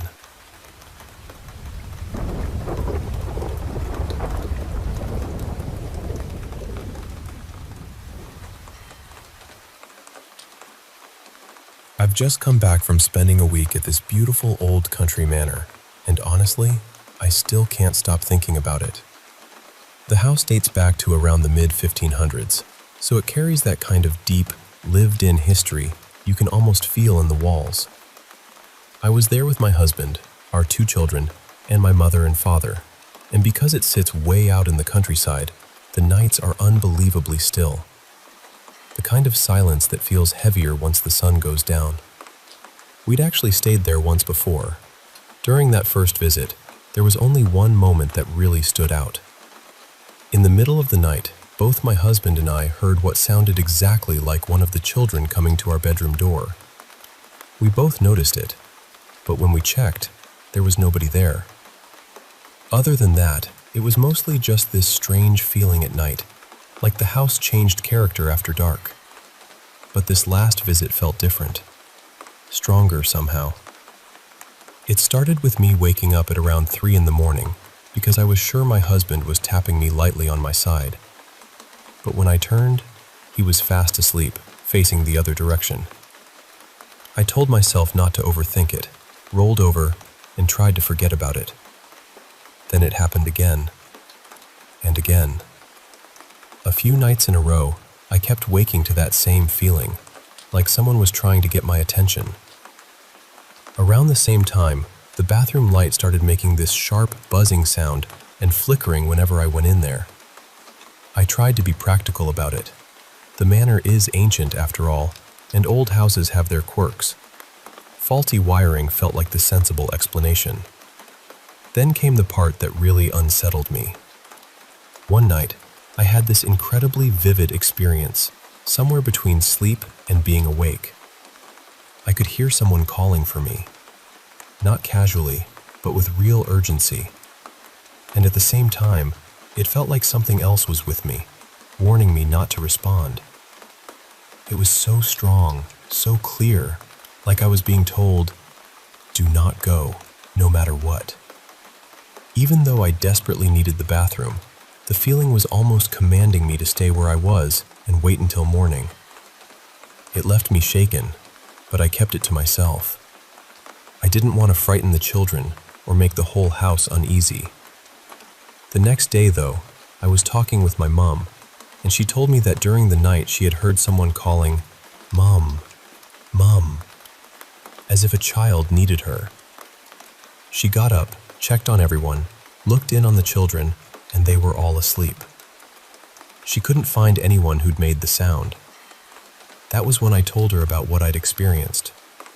And the moment we compared notes, it stopped feeling like imagination and started feeling like something we couldn't easily explain. Then, on the final night, I was lying near the edge of the bed, half asleep, with one shoulder slightly uncovered. And I felt it, very clearly. Something touched me and slowly traced a finger from my shoulder down along my arm. My husband was still asleep beside me, turned away. I didn't scream. I didn't move straight away. I just pulled myself further onto the bed, tucked myself in tightly, and lay there until sleep finally came back. I can't really explain any of it. Maybe there's a reason for every moment. Maybe there isn't. But I know what I felt, I know what I heard, and I know I've never experienced anything quite like that anywhere else.